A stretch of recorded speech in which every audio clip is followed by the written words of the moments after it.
The Navy SEAL's K9 bit the doctor, and the whole clinic went silent like someone had cut the sound in a movie.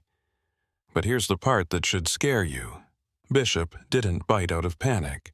He bit like he recognized a threat wearing a clean uniform and a perfect smile. In the middle of a Groton, Connecticut nor'easter, the base medical annex was running on emergency power, short-staffed and sealed shut by wind and ice. No flights, no backup. Just fluorescent lights flickering over blood-soaked gauze, and a rookie nurse named Emma Carter who noticed one detail everyone else missed. The military badge torn from the doctor's chest felt wrong in her hand. If you've ever trusted the wrong person because they looked official, stay to the end. Like this video and comment where you're watching from. Emma kept her face calm, but the badge in her pocket felt like a live wire against her ribs. The annex smelled like bleach-wet canvas, and that sharp copper note that always arrived before anyone admitted a patient was bleeding too much. The overhead fluorescents flickered again, and for a moment the room looked like a series of frozen frames. A doctor with a torn coat. A K9 planted low to the floor chest, heaving eyes fixed. 5 SEALs standing in a half circle with Winter still clinging to their gear. A wounded man on a gurney fighting to sit upright on stubborn pride alone. Emma forced her attention where it belonged. Chief Noah Grant's skin had the waxy pallor of cold stress layered on top of blood loss. His lips were pale. His eyes were clear in a way that didn't match the shaking in his hands. The gauze pressed to his right side had turned from white to a heavy, ugly maroon. "Stay down," Chief Emma said, voice low and steady. "Let your body do its job." Noah's jaw flexed. "My body's doing a lousy job." Connor Reyes stepped closer to the gurney, broad shoulders filling the narrow bay, as if the room itself had to make space for him. He looked at Emma, then at Dr. Adrian Voss, then at Bishop. The look on his face was the same one men wore when they realized the rules had shifted without asking permission. Doc Connor said, carefully controlled, "You're hurt. Step back and treat my teammate." Voss cradled his bitten hand against his chest and tried to reclaim the room with volume. "That animal assaulted me. This is a medical facility. I am the attending physician. I decide what stays in my bay." Emma watched Bishop's ears, not Voss's mouth. The dog stayed coiled. Not rabid, not random, like a wire pulled tight. Jace Turner kept both hands on the leash knuckles white. He looked sick with frustration. "Bishop has never done that," he said more to the room than to anyone. "He doesn't just bite." Noah sucked in a breath that made the gauze shift. "He doesn't miss," he rasped. Voss cut his eyes toward Noah as if the man on the gurney had spoken out of turn. "You're in shock." Noah's stare didn't move, no. Emma heard that single word and felt it settle into the room like weight. Megan Price hovered near the counter with an IV kit, her exhaustion etched into the way she held her shoulders. She looked from Emma to Voss as if she was trying to decide which threat would kill them first, the storm or the people trapped inside the building with them. The storm howled loud enough to rattle the metal door hinges. Emma turned just enough to catch the red glow of the emergency lighting in the corridor. The annex was running on backup power, and everyone in the building knew the generator was old. It made a sound like a tired engine trying to climb a hill. When it stumbled, the lights stumbled with it. "Vitals," Emma said, and her hands moved without hesitation. She clipped the pulse ox to Noah's finger, checked the screen, then adjusted the blood pressure cuff as the machine whirred. She counted the rise and fall of his chest and listened with her stethoscope just long enough to tell the difference between pain and something worse. Noah's breathing was shallow, guarded on the right side. She pressed 2 fingers to his wrist and felt a pulse that was faster than it should have been. "Pain scale?" she asked. Noah gave her a look that would have passed for humor on a calmer day. "How many numbers you got?" "Try," Emma said. 8, maybe 9. Connor's eyes sharpened. "He needs analgesia, and he needs it now." Voss lifted his chin as if he was about to make a point. Then his gaze flicked to the badge that was no longer on his chest, and the pulse in his throat jumped once. Emma caught that too. She wished she could unsee it. "Doc," Megan said, trying for normal, "let me clean that bite." "You're bleeding." Voss snapped. "I'm fine." He was not fine. The bite had ripped through skin, and blood was seeping between his fingers. But he kept his body angled in a way that hid the damage from the seals, like he could make his vulnerability disappear by turning it away. Emma had seen men do that before. Not because they were brave, because they were hiding something. "Bay 1 is too cold," Megan murmured under her breath to Emma as she stepped closer. "We're losing heat." Emma nodded without looking up. "Start a warm blanket. Bring the fluid warmer if it's still working." Megan's mouth tightened. If Emma didn't answer. She slid a second line kit onto the tray, opened it, and found Noah's vein on the first try. His skin was cold under her gloves. The catheter flashed blood, then the line filled. Noah flinched, not from the needle, but from a jolt of pain that twisted through his side. Emma kept her voice soft. "We need to look at that wound. I'm going to lift the gauze. You tell me if you feel pressure change, dizziness, anything like you're going to pass out." Noah swallowed. "I'm not passing out." "Good," Emma said. "Do not." Connor's expression flickered like he wanted to smile at that, but the room was too sharp for smiles. Jace stayed near the gurney with Bishop still fighting the leash. The dog's head remained angled toward Voss. His nostrils flared in short bursts as if he were tasting the air. Emma leaned closer to Noah and lowered her voice. "How long since injury?" Noah stared at the ceiling like he could see through it. 40 minutes, maybe a little more." "What happened?" Emma asked. Connor answered instead, clipped and precise. "We were on the training range when the storm rolled in hard. Vehicle rollover on ice." He took a piece of metal at the ribs. "We couldn't evacuate. Roads went bad. Communications went ugly. We drove him here." Emma nodded her mind, calculating. 40 minutes in the cold with a penetrating injury. Risk of bleeding into the chest. Risk of a lung collapse. Risk of hypothermia amplifying everything. She lifted the edge of the gauze carefully. Blood had soaked through in a heavy patch, but the flow looked slower than arterial spray. Still dangerous, still not stable. She pressed fresh gauze firm. "Any bubbling?" Noah's eyes narrowed. "What?" "Do you feel air under the skin?" she asked, like crackling. Noah held still. "No." Emma listened again, this time longer, her stethoscope cold against his skin, even through the thin undershirt. She heard breath sounds diminished on the right. Not absent. Not yet. "Doc," she said, and she didn't raise her voice. She didn't need to. "I need a chest exam and imaging if we can get it. He's borderline." Voss's attention snapped to her as if offended that the rookie nurse had directed him. "I'm aware how medicine works." Emma held his gaze evenly. "Then do it." A beat of silence. Connor shifted his weight. The soft squeak of his boot on tile sounded too loud. Outside, the wind punched the wall again. Voss finally moved toward the counter, but not before he glared at Bishop one more time like the dog had personally insulted him. "Get it under control," he said. Jace's eyes went flat. "He is under control. He's just telling us something." Voss scoffed. "Dogs don't tell you anything." Emma's stomach tightened at the certainty in that sentence. The kind of certainty that wasn't based on experience but on a story he wanted the room to believe. Megan stepped around Emma to hang a bag of warmed fluids. She glanced at Emma's face, searching for something. Emma gave her nothing. Emma's internal world had already narrowed to details. The way Voss's uniform sat too perfectly like it was new and stiff. The way his ID lanyard didn't have the scuffs every base-issued badge got after a week. The way his gaze kept darting to the doors as if measuring distance. The way Bishop never took his eyes off him. Emma's fingers brushed her pocket by accident, and the fake badge pressed back like a reminder. A memory tried to rise. Dust and heat and the wrong smell in a place that called itself a clinic. A symbol on a wall. Men smiling without warmth. She swallowed it down. Not now.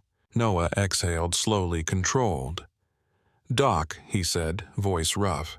"Pain control." Voss turned annoyance sharp. If you would stop moving, I could examine you. Connor's voice dropped lower. He's moving because he's in pain. Voss lifted his injured hand slightly as if presenting evidence. I'm in pain too. Emma watched him wrap the bitten hand in gauze too tightly. Not like someone protecting an injury, but like someone hiding the shape of it. Megan stepped in again. Let me see. Voss jerked away. I said I'm fine. The generator hummed, then stuttered. The lights dimmed for half a heartbeat and came back. A small alarm chirped somewhere inside the building, a thin electronic sound that made everyone's skin tighten. Megan muttered, "That's not good." One of the SEALs, a quiet man named Eli Harper, took a step toward the hallway. I'll check the panel. Voss snapped his head up. Do not touch anything. Eli paused. Connor looked at Voss. Why? Voss's answer came too fast. Because I already handled it. Handled it how Connor asked. Voss's eyes flashed irritation. The generator was struggling. I adjusted settings. Emma felt something cold unfurl in her chest. Doctors did not adjust generator settings. Not in a base annex. Not in a storm. Not without the medic tech or maintenance. Unless they wanted control. Emma shifted slightly so she could see Voss's ID without staring. The photo looked crisp. Too crisp. Like it was printed on a fresh sheet and laminated without dust trapped at the edges. She had been on bases long enough to know what real looked like. Real had imperfections. Real had scuffs and worn corners and the faint ghost of a security mark that caught the light. Voss's badge caught the light and showed nothing. Emma kept her voice neutral. Let him check the panel, Doc. If we lose heat, the chief's risk goes up. Voss's jaw tightened. For a moment, it looked like he would refuse. Then he smiled, sudden and thin. Fine. But do not touch my settings. Eli's eyes narrowed. Your settings. He didn't argue. He walked out with controlled steps the way operators walked when they were trying not to escalate a room. Connor stayed at the gurney, blocking Voss's line to Noah without making it obvious. Emma saw that too. Connor wasn't just protecting his teammate. He was protecting his team from being cornered. Voss moved to the medication cabinet and began tapping codes into the keypad. Megan frowned. What are you pulling? Analgesia, Voss said, still not looking at her. Show me, Megan said, because even exhausted nurses did not give controlled substances on blind trust. Voss's shoulders rose and fell like he was restraining anger. Morphine. Noah's gaze sharpened. Not for me, he rasped. Voss finally looked at Noah with something like contempt. You're not in a position to choose. Emma watched Voss's pocket and saw a flicker of glass as he shifted a small vial tucked too deep to be accidental. It wasn't in his hand. It wasn't labeled like hospital stock. It flashed once and vanished again. Bishop's growl deepened just a notch. Jace's grip tightened on the leash. Bish. The dog didn't move. He just stared, breathing slow and steady now like he was conserving energy. Emma's mind ran through possibilities like a checklist. If Voss was fake, then his authority was borrowed. His access was stolen. His presence was planned. Planned for what? The storm hit the building again, and the windows rattled as if the annex itself were bracing. Emma glanced at the entrance door. Snow had drifted against the bottom seam. The exit lights glowed dim.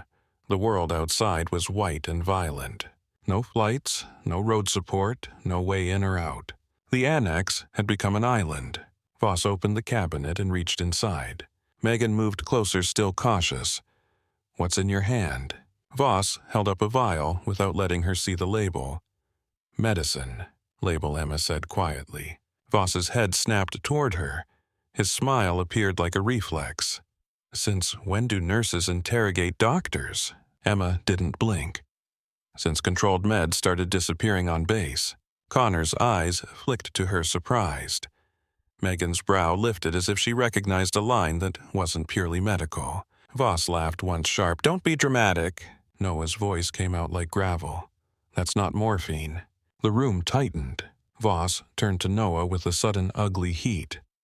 You're delirious. Noah shook his head slow. I know what morphine looks like. Emma watched Voss's face change when Noah said that. Just a crack. A flicker of calculation. Bishop's body tensed. Jace whispered easy. The generator hummed unevenly. The alarm chirped again, louder this time. From the hallway, Eli called back, voice raised. Connor. Connor didn't take his eyes off Voss. Say it. The panel's been messed with, Eli said. This isn't normal. Voss's head turned toward the hallway too quickly. I told you not to touch it. Eli's voice stayed controlled. I didn't touch your settings. I looked. Emma felt her pulse slow down into something colder. Training did that sometimes. Not fear. Focus. Megan looked at Emma, eyes wide. Emma. Emma didn't answer. She stepped closer to Voss just enough to bring herself into his space without acting aggressive. She held her hands open at her sides, palms visible the way you approach someone who might break. Doctor, she said calm, put the vial down. Voss's eyes glittered. You don't give me orders. Connor's voice dropped to a tone that made rooms obey. Put it down. Voss laughed again, but it sounded forced. You're in no condition to command anything, Lieutenant. Connor didn't move. Put it down. Bishop's growl rose deeper, vibrating through the floor. For a moment, the world was nothing but that sound and the wind outside. Voss's grip tightened on the vial. Then he did something small that Emma would remember later as the moment the mask truly slipped. He turned his injured hand inward, shielding it, and his gaze flicked to Emma's pocket as if he knew exactly what was inside it. Emma held still. Voss's mouth curled. You're smarter than the rest, he said softly. Megan's breathing hitched. Connor's eyes narrowed. Who are you? Voss's smile stayed, but it didn't reach his eyes. Someone who doesn't like dogs in hospitals. Emma's voice stayed quiet. Bishop doesn't bite strangers for fun. Voss's stare sharpened as if the word strangers irritated him. Maybe your dog needs better training. Emma's hand moved to Noah's shoulder, grounding him without looking. Chief, she said, keep breathing slow. Noah swallowed hard. He's not a doctor, he whispered, and the words came out like an admission he didn't want to make. Voss snapped enough. Eli appeared in the doorway, eyes hard. Connor. The panels wired wrong. Someone did it on purpose. Voss's face went tight. Get out! Eli didn't. He looked at Emma, then at Bishop, then at Voss. His expression said he understood the room now. Emma met Connor's gaze. She didn't nod. She didn't signal. She just held the look long enough for him to read the shift. Connor lifted one hand slightly, not a weapon, a stop sign to his team. The SEALs didn't move, but their posture changed subtle, predatory, ready. Megan's voice trembled. Doc, why is the badge missing? Voss's eyes snapped to her. What? Megan swallowed. Your badge. It was on the floor.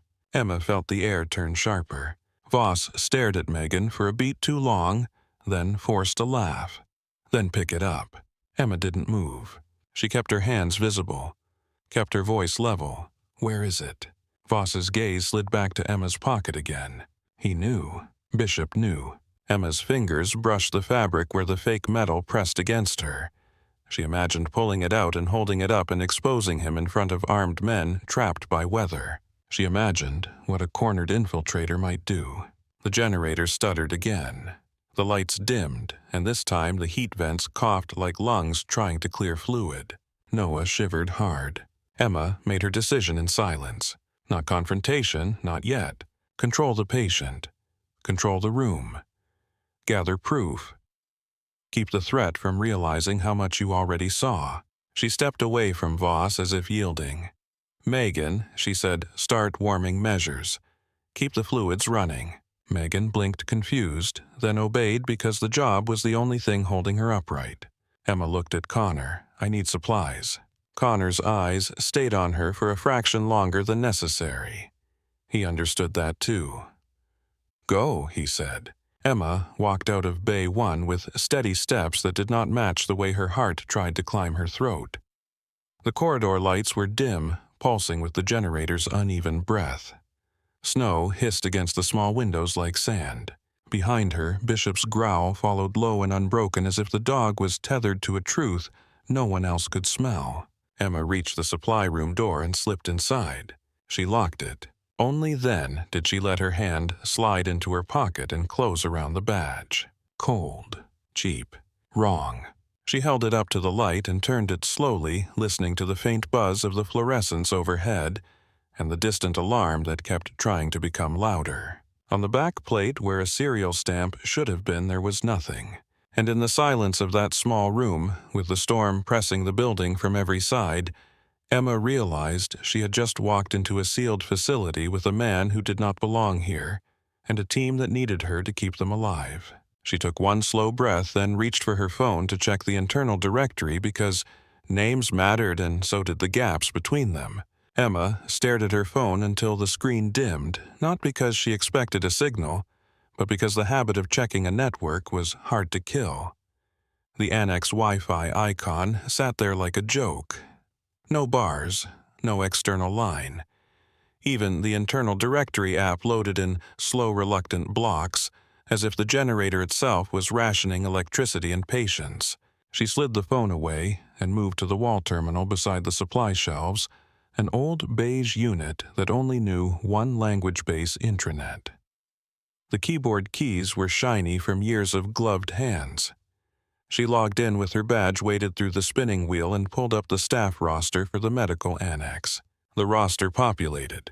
2 nurses on shift, Megan Price and Emma Carter. 1 medic tech, Louis Benton. 1 duty corpsman listed as on-call name, grayed out.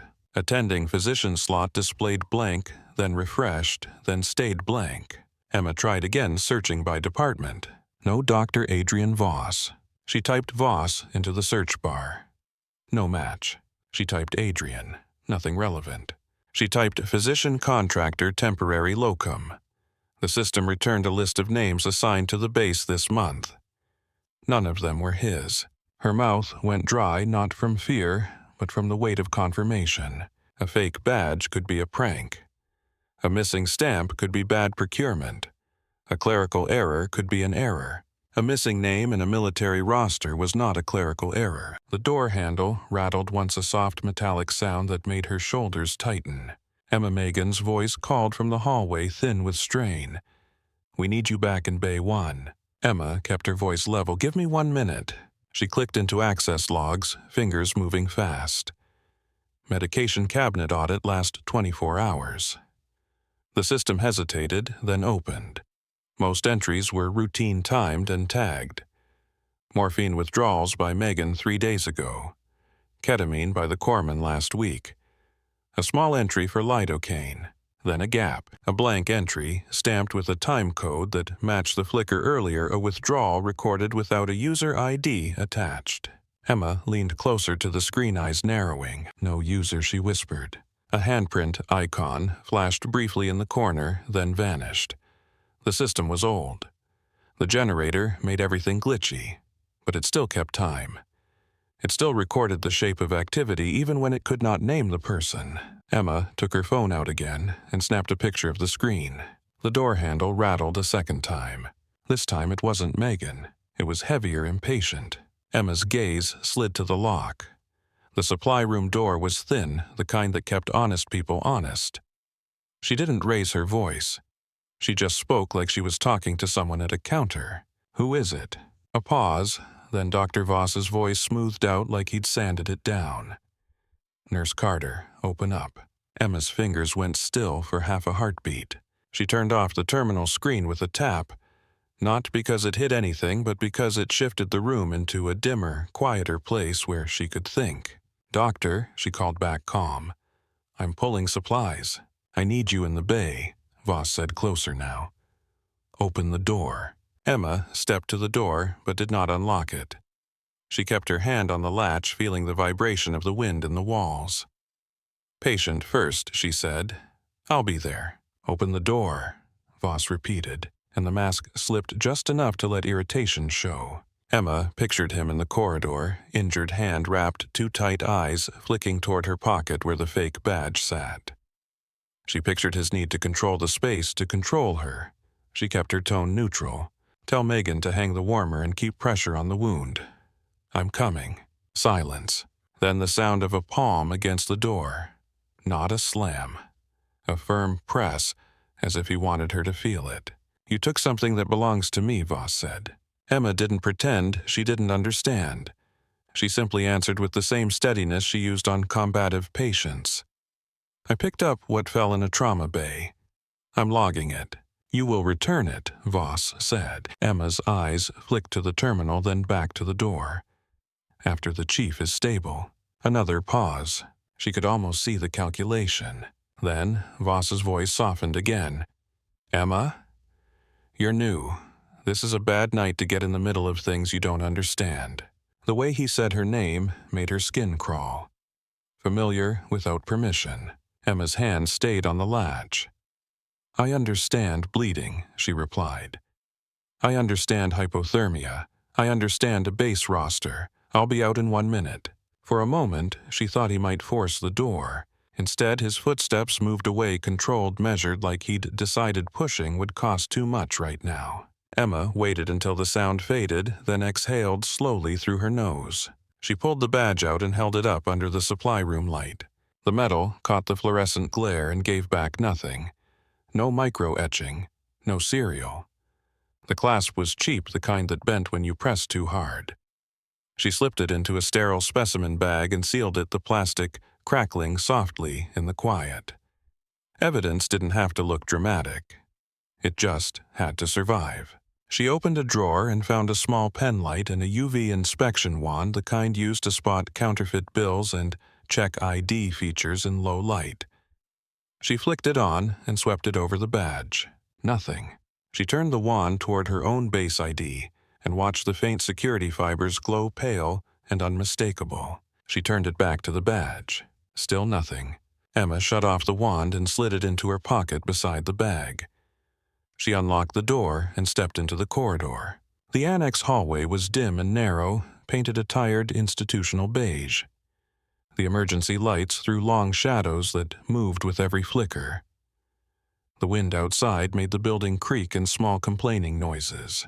Bishop was at the corner near Bay 1, standing so still he looked carved. Jace held the leash tight, his posture rigid with effort. The dog's head turned as Emma approached. For the first time since the chaos started, Bishop's stare shifted from Voss to her. His ears tipped forward. His mouth opened slightly as he breathed in her scent. Then he looked past her shoulder down the corridor where Voss had walked. A quiet, steady warning rolled out of his chest. Emma didn't touch the dog. She didn't need to. She met Jace's eyes instead.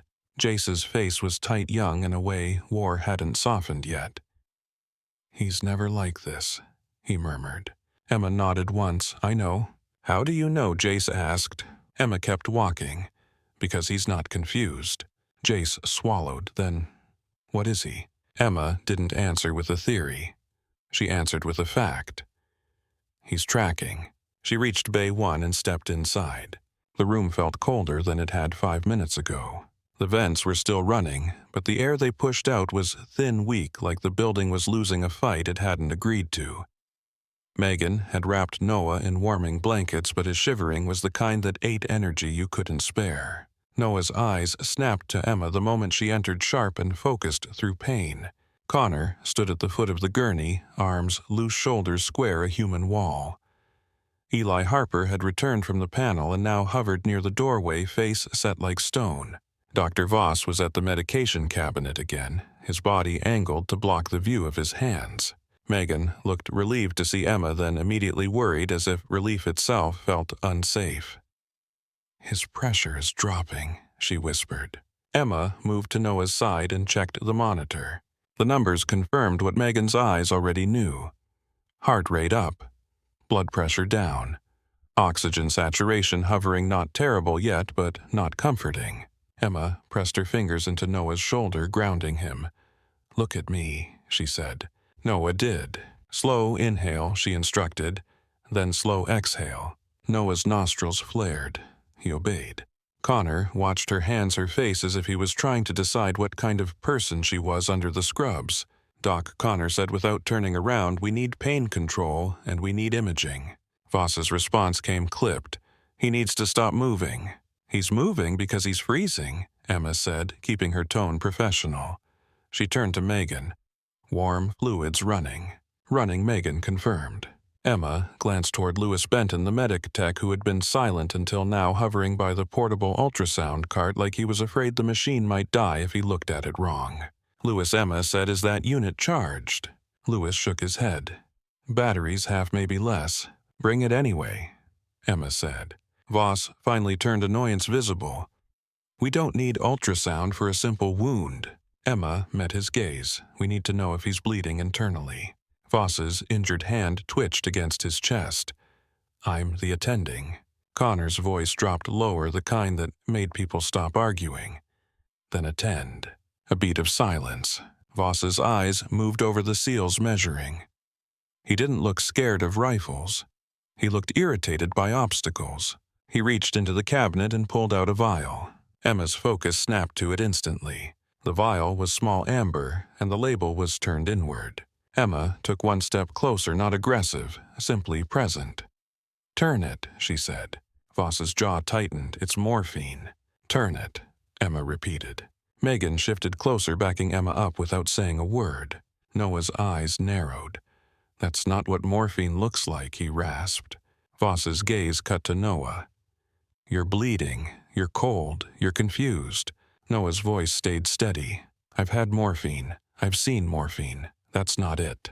Emma held her hands out. "Give it to me," she said, "and I'll verify it." Voss's smile flickered on too quick. "You don't trust me." Emma didn't deny it. She simply said, "I trust labels." Connor shifted his weight slightly, a subtle move that put him one step closer to Voss. Voss noticed. His eyes darted to Bishop, still visible through the doorway, still staring like a sentry. Voss's fingers tightened around the vial. Emma saw the tremor. Not from pain, from anger. "Fine," Voss said, and he turned the vial slightly. It was not a hospital pharmacy label. No barcode. No lot number. No dosage printed in standard format. Just a strip of white tape with a handwritten scrawl, the kind you might see on a field kit, not a controlled medication in a locked cabinet. Megan's face went pale. Louis, watching from behind the ultrasound cart, whispered, "That's not ours." Emma kept her voice calm. "Where did you get that?" Voss's smile vanished. "From my supplies." Connor's eyes hardened. "Your supplies?" Voss lifted his chin. "I'm a physician. I carry contingencies." Emma's mind flashed to the audit log with the blank entry. She didn't accuse him, not yet. She simply reached out. "Let me see it." Voss jerked the vial back. "No." Bishop's growl rose from the hallway, deeper, now vibrating through the doorframe. Jace's voice followed, strained. "Bish, easy, easy." The dog did not calm. He did not lunge. He simply held the warning like a line drawn in the air. Emma looked at Connor, then at Megan, then back at Voss. "We are not giving an unlabeled drug to a hypothermic trauma patient," she said. Voss's eyes flashed. "You are wasting time." "Time," Emma said quietly, "is why we don't gamble." Voss took a step closer, his shoulder angling between Emma and the cabinet as if he wanted to crowd her into backing down. He smelled faintly of a clean cologne that didn't belong in an emergency bay, something expensive and controlled. "Emma," he said softly, as if he was trying to be reasonable, "you are new. You do not understand how this works." Emma held his gaze. "Then explain why your name is not in the staff roster." The room froze. Megan's mouth parted slightly. Louis went still. Connor's eyes narrowed sharp as a blade. Voss's face didn't change much at first. He had a good mask. But the pulse in his neck jumped once and the hand holding the vial tightened until the plastic creaked faintly. "That's a clerical issue," Voss said. Emma nodded, as if accepting it. "Then give me your issued ID number." Voss laughed once too loud for the moment. "You think you can audit me in the middle of a storm?" Connor's voice was flat. "Answer her." Voss's gaze slid to Connor, and for the first time there was real dislike there. "Lieutenant, your teammate needs treatment. Do you want to waste time with a nurse playing detective?" Connor didn't blink. "My teammate needs a real doctor." The air felt thinner. Noah sucked in a breath and grimaced. His hand gripped the blanket knuckles white. Emma turned toward him, shifting the focus back to medicine, to keep the room from tipping into violence. "Louis ultrasound now," she said. Lewis rolled the cart in the wheels, squeaking. Emma gelled the probe and placed it against Noah's upper abdomen, moving with practiced precision. She watched the black and gray image form on the screen. The generator flicker made the picture stutter, but it was enough. No obvious free fluid where she checked first. She moved the probe, careful, systematic. Noah's jaw clenched. He didn't complain. His breathing stayed controlled, but his eyes kept flicking toward Voss like the man's presence hurt more than the wound. Megan hovered by the monitor reading trends. Connor stood between Voss and the gurney, still pretending it was about space and not about protection. Voss hovered at the edge of the bay, irritated by the way the room had shifted away from his control. Emma finished the scan and wiped the gel away. "We need chest imaging," she said. "Breath sounds reduced. Could be a developing pneumothorax." Lewis swallowed. "X-ray room is down. Power to that corridor is flickering." Emma looked toward Eli. "Panel status." Eli's voice was controlled. "Someone wired a loop. It's not a failure. It's sabotage." Voss snapped. "That's ridiculous." Eli's eyes stayed on him. "It's real." Megan whispered, "Who would do that?" Silence. Emma felt the fake badge in her pocket again, like a second heartbeat. She kept her voice professional. "We can treat presumptively if he deteriorates. Needle decompression if needed. Chest seal if there's a leak." Noah's eyes locked onto hers. "Do what you need to do." Emma nodded. "We're not there yet." Connor turned his head slightly, just enough that only Emma could see his mouth move. "You're sure?" Emma didn't answer aloud. She simply met his gaze and gave him the smallest nod she could. Connor's posture shifted again, subtle, as if he'd locked something into place. Voss watched the exchange like a man watching a door close. "Enough," Voss said, and he stepped toward the cabinet again, still holding the unlabeled vial. "We are giving him analgesia." Emma's voice stayed calm, not that. Voss's eyes narrowed. "Then what?" Emma kept it simple. "Draw from the hospital stock." Morphine labeled logged. Voss's smile returned thin. "And if the cabinet doesn't open?" Megan frowned. "It opens." Voss's gaze flicked to the keypad. "Does it?" Emma remembered the blank audit entry. The flicker of the lights. The way the generator stumbled like it was being starved. She looked at Lewis. "Do we have fentanyl in the crash kit?" Lewis shook his head. "Only what's in the cabinet."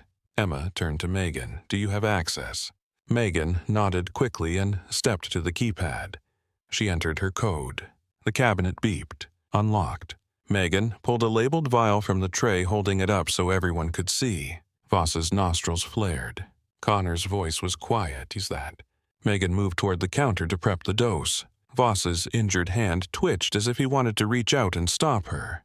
Bishop's growl rose again from the hallway, low and steady, as if the dog could sense intent the way humans sensed heat. Emma's eyes stayed on Voss's hands. She noticed the way he kept turning the bitten hand inward, shielding it as if the injury itself mattered less than what it concealed. "Let me see the bite," Emma said. Voss stared at her. "Excuse me." "You're bleeding," Emma replied. "If we're locked in here, infection becomes a problem.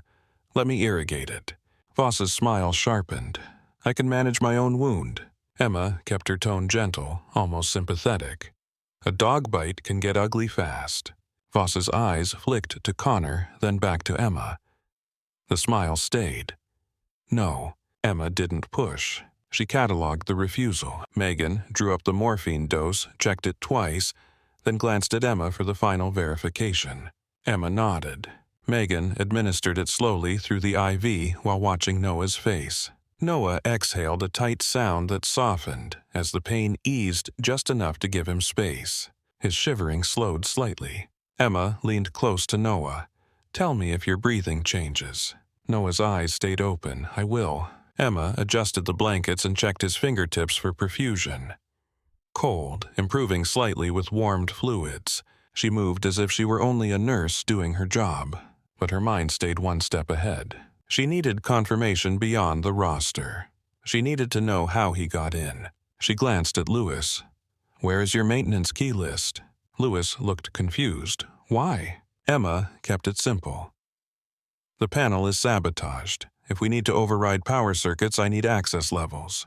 Lewis nodded and moved toward the office, leaving the bay. Voss watched him go. Then Voss looked at Emma. "You're very comfortable giving orders," he said, voice smooth. Emma met his gaze. "People die when we hesitate." Voss leaned in, slightly lowering his voice. "Be careful who you accuse." Emma felt the words like a hand around her throat, not because she was scared, but because the intent was clear. She kept her voice even. "I haven't accused anyone." Voss's eyes glinted, not out loud. Emma turned away from him and checked the monitor again, keeping her body between Voss and the gurney, a subtle mirror of what Connor was doing. She could feel the room aligning around her without anyone naming it. Connor spoke quietly to Eli near the doorway. Emma caught fragments. Panel, loop, lockout. Eli shook his head once. "It's deliberate." Connor's voice stayed flat. "Find the source." Eli's eyes flicked to Voss. "I think we have." Connor didn't answer. He didn't have to. Megan came close to Emma, lowering her voice. "You said his name isn't in the roster." Emma nodded barely. Megan's face tightened. "Then who is he?" Emma didn't give Megan the full truth. Not because Megan didn't deserve it, but because panic spread faster than infection in a room like this. "Someone who shouldn't be touching the generator," she said. Megan swallowed. "Emma, the way he looked at you earlier, like he knew you." Emma's stomach tightened. She kept her expression neutral. Focus on the patient. Megan's eyes stayed on her. "Do you know him?" Emma held Megan's gaze for a beat, then shook her head once. A small lie in service of control. Megan nodded, but her face said she didn't believe it. Lewis returned with a worn keyring and a clipboard. He handed it to Emma. "This is what we have." Emma flipped through the clipboard quickly. Names, access tiers, maintenance codes written in a careful hand. No Voss. No Adrian, anything. Emma closed the clipboard and slipped it under the counter out of sight. Voss took a step closer. "What are you doing?" Emma turned calm. "Gathering what we need to keep the patient alive." Voss's smile didn't move. "I'm right here." Emma nodded. "Then help." Voss's eyes narrowed. "Help how?" Emma lifted her chin slightly toward the doorway. "Explain why the panel is wired into a loop." Voss's laugh was short and sharp. "This is absurd." Eli stepped forward, voice controlled. "It's not absurd. It's a bypass that feeds back into itself. It keeps us locked out of manual override." Voss stared at Eli as if he were an annoyance. "You're not an electrician." Eli's jaw tightened. "I know what I saw." Voss turned back to Emma. "You are wasting time." Emma's gaze didn't leave his face. "Time is why we are not alone in here." For the first time, Voss's mask slipped far enough that anger showed cleanly. Then he forced it back into place and stepped away, moving toward the corridor as if he needed air. Bishop's growl rose in response, a sound that made everyone's spine tighten. Jace's voice came from the hallway, strained. "He's pulling toward the door, Emma. He's pulling hard." Emma stepped to the doorway and looked out. Bishop's whole body leaned toward the corridor where Voss had gone. Not lunging, not wild, just pulled like a compass needle. Jace's eyes were wide. "He's tracking something." Emma nodded. "I know." Connor appeared beside her, his voice low. "Tell me what you found." Emma didn't look at him for long. She kept her eyes on the corridor, the dim lights, the distant sound of the generator struggling. "His name isn't on the roster," she said quietly. "His badge is fake. The cabinet log shows a withdrawal with no user. The panel was sabotaged, and he claims he handled it." Connor's face stayed still, but something in his eyes hardened. "You're sure about the badge?" Emma reached into her pocket and pressed the specimen bag into Connor's palm without letting anyone else see. The plastic crinkled softly. Connor didn't open it yet. He didn't need to. He felt the weight or the lack of it. He understood. "Keep it," Emma whispered. "If he realizes it's gone, he'll act." Connor nodded once. "He already realizes." Emma looked at Bishop. "Then we keep him from touching anything vital." Connor's voice stayed controlled. "We're in a clinic. Everything is vital." Emma didn't disagree. She stepped back into Bay 1 and returned to Noah's side as if nothing had happened. She checked his pulse again, then his temperature. She watched the rhythm of his breathing. She watched the way his eyes stayed sharp, even drugged, even cold, tracking the room like he was still on mission. Noah's voice came out quiet. "He's not ours?" Emma didn't ask who he meant. "No," she said softly. Noah's fingers tightened around the blanket. Bishop smelled it. Emma nodded. He did. Noah's gaze held hers. "Then do not let him near me." Emma leaned in close enough that only Noah could hear. "I won't." A thin, mechanical whine rose from somewhere deeper in the building, the kind of sound that meant a system was under strain. The lights flickered again, and this time they stayed dimmer for a fraction longer. Megan's voice cracked. "We're losing the generator." Emma looked at the monitor. Noah's numbers dipped not dramatically, but enough to matter. Cold was closing in. Emma lifted her eyes toward the doorway where Connor stood, and she didn't have to say the thought out loud. If the power went, Noah could die without anyone touching him. In the corridor, Voss's footsteps returned measured, unhurried, like a man who believed time belonged to him. Emma wiped her hand straightened and turned to face him. "Doctor," she said calmly, "show me your ID." Voss stopped just inside the doorway, as if the threshold belonged to him. The emergency lights gave his face a bruised tint, turning the skin under his eyes darker than it should have been. His bitten hand was wrapped in gauze that had already bled through, and the tightness of the wrap made his fingers look swollen.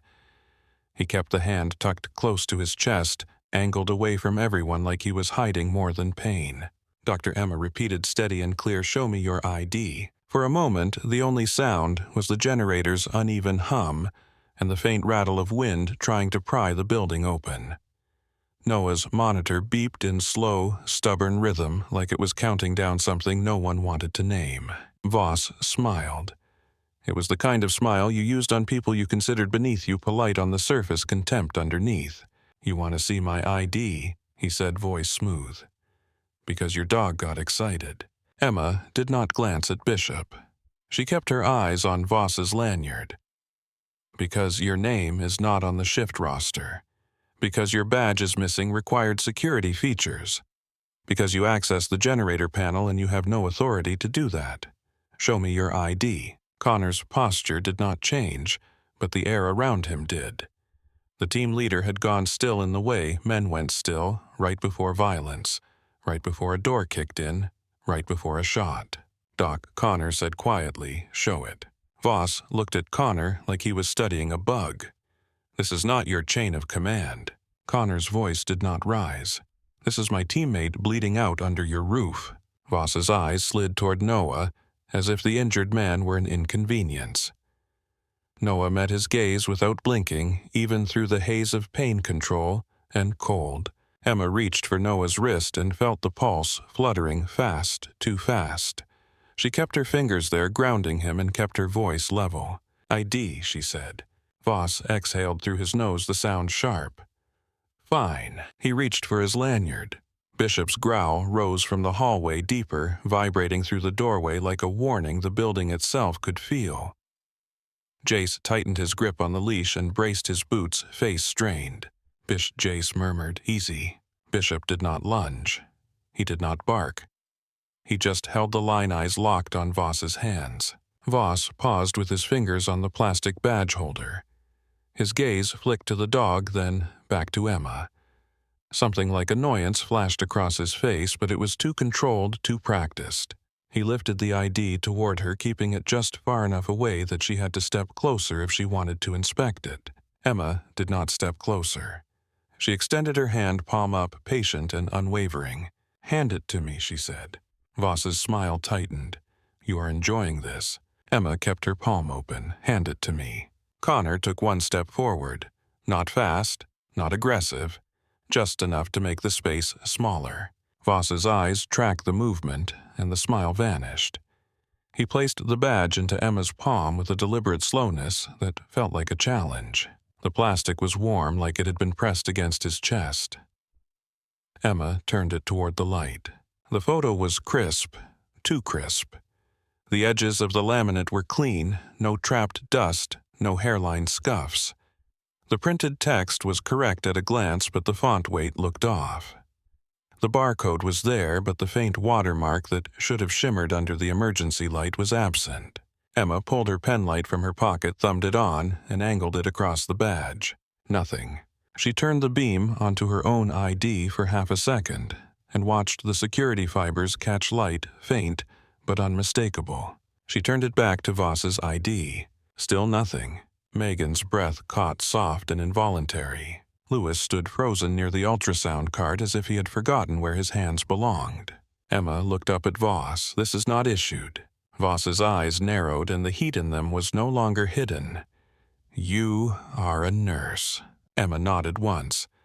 And you are not a doctor assigned to this base. Connor's voice stayed calm. Explain. Voss laughed sharp and ugly. Explain to you, in my ER. Emma handed the ID back without flinching. You are not on the roster. Voss's jaw flexed. His injured hand twitched in a way that was not pain, more like restraint. Eli Harper shifted at the doorway, eyes hard. Connor, we should secure him. Voss snapped his head toward Eli. Secure me. You are out of your mind.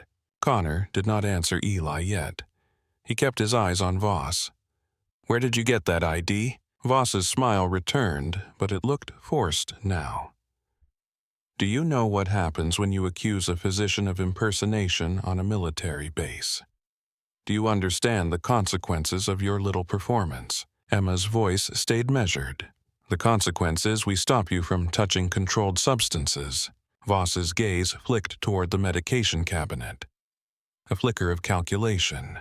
Emma saw it and moved to stand closer to the counter, placing herself between Voss and the cabinet without making it obvious. Louis, she said, how much battery on the portable suction? Louis blinked, confused by the shift. Half. Bring it closer, Emma said. We may need it. Noah's chest rose and fell shallow but steady. His eyes stayed locked on Voss. Connor angled his body slightly so he was between Voss and Noah, a human barrier. Voss looked around the room like he was taking inventory.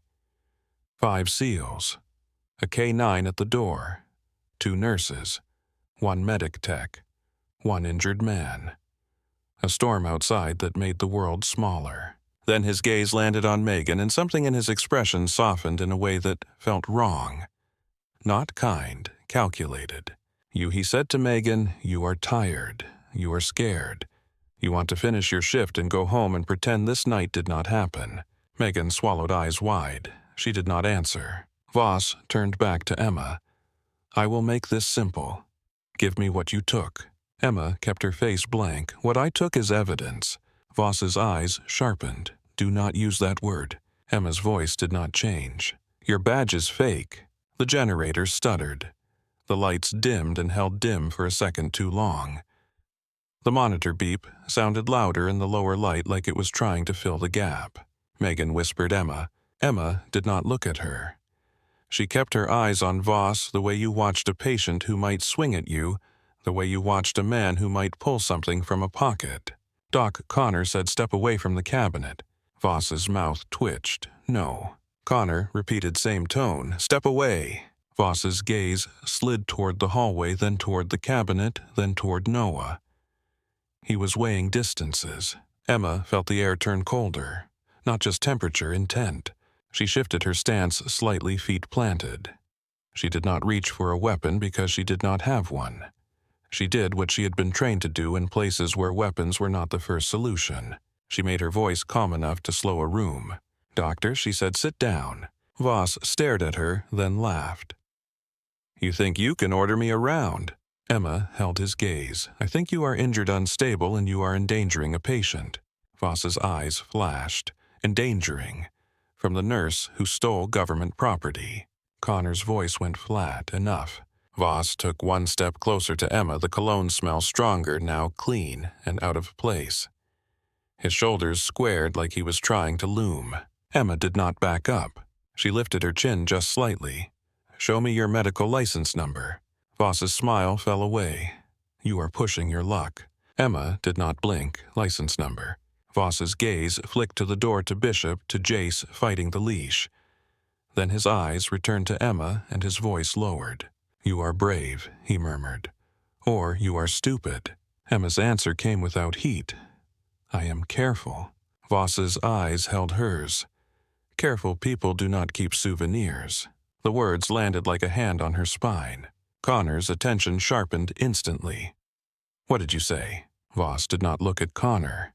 He kept his eyes on Emma. "You heard me." Emma's throat tightened, but she did not show it. She did not give him the satisfaction. "Whatever you think you know about me," she said, "it does not change the fact that you are not assigned to this base." Voss's lips curled. "Assigned? You still think this is paperwork?" Bishop's growl rose again louder, vibrating through the doorway like a live wire. Jace's face tightened with effort. "Connor." "Jace," called strained. "He is pulling. I can barely hold him." Connor did not take his eyes off Voss. "Hold him." Jace swallowed. "I'm trying." Noah's voice rasped from the gurney. "Let him go." Emma snapped her head toward Noah. "No." Noah's eyes stayed hard. "Bishop will end it." Emma's gaze returned to Voss. "We do not need him to end anything. We need you to stop moving." Voss's laugh was soft and mean. "Listen to you, as if you have authority." The generator hummed unevenly, then the vents coughed weakly like lungs clearing fluid. The air coming out felt thinner. Megan hugged her arms against herself, shivering. "We are losing heat." Emma's mind ran fast. Hypothermia. Coagulopathy. Noah's bleeding risk climbing with every degree dropped. Emma said bring the warming packs. Lewis moved hands, fumbling for a moment, then finding the routine. Voss watched the activity like it annoyed him. Then his gaze returned to the medication cabinet. His fingers tightened around the unlabeled vial still in his hand. Emma saw it and stepped closer, placing the counter between them. "Put it down." Voss's voice rose suddenly sharp. "Stop telling me what to do." The room flinched, not from volume but from the shift in him. The mask had cracked. Connor's hand went to his side, not drawing, just ready.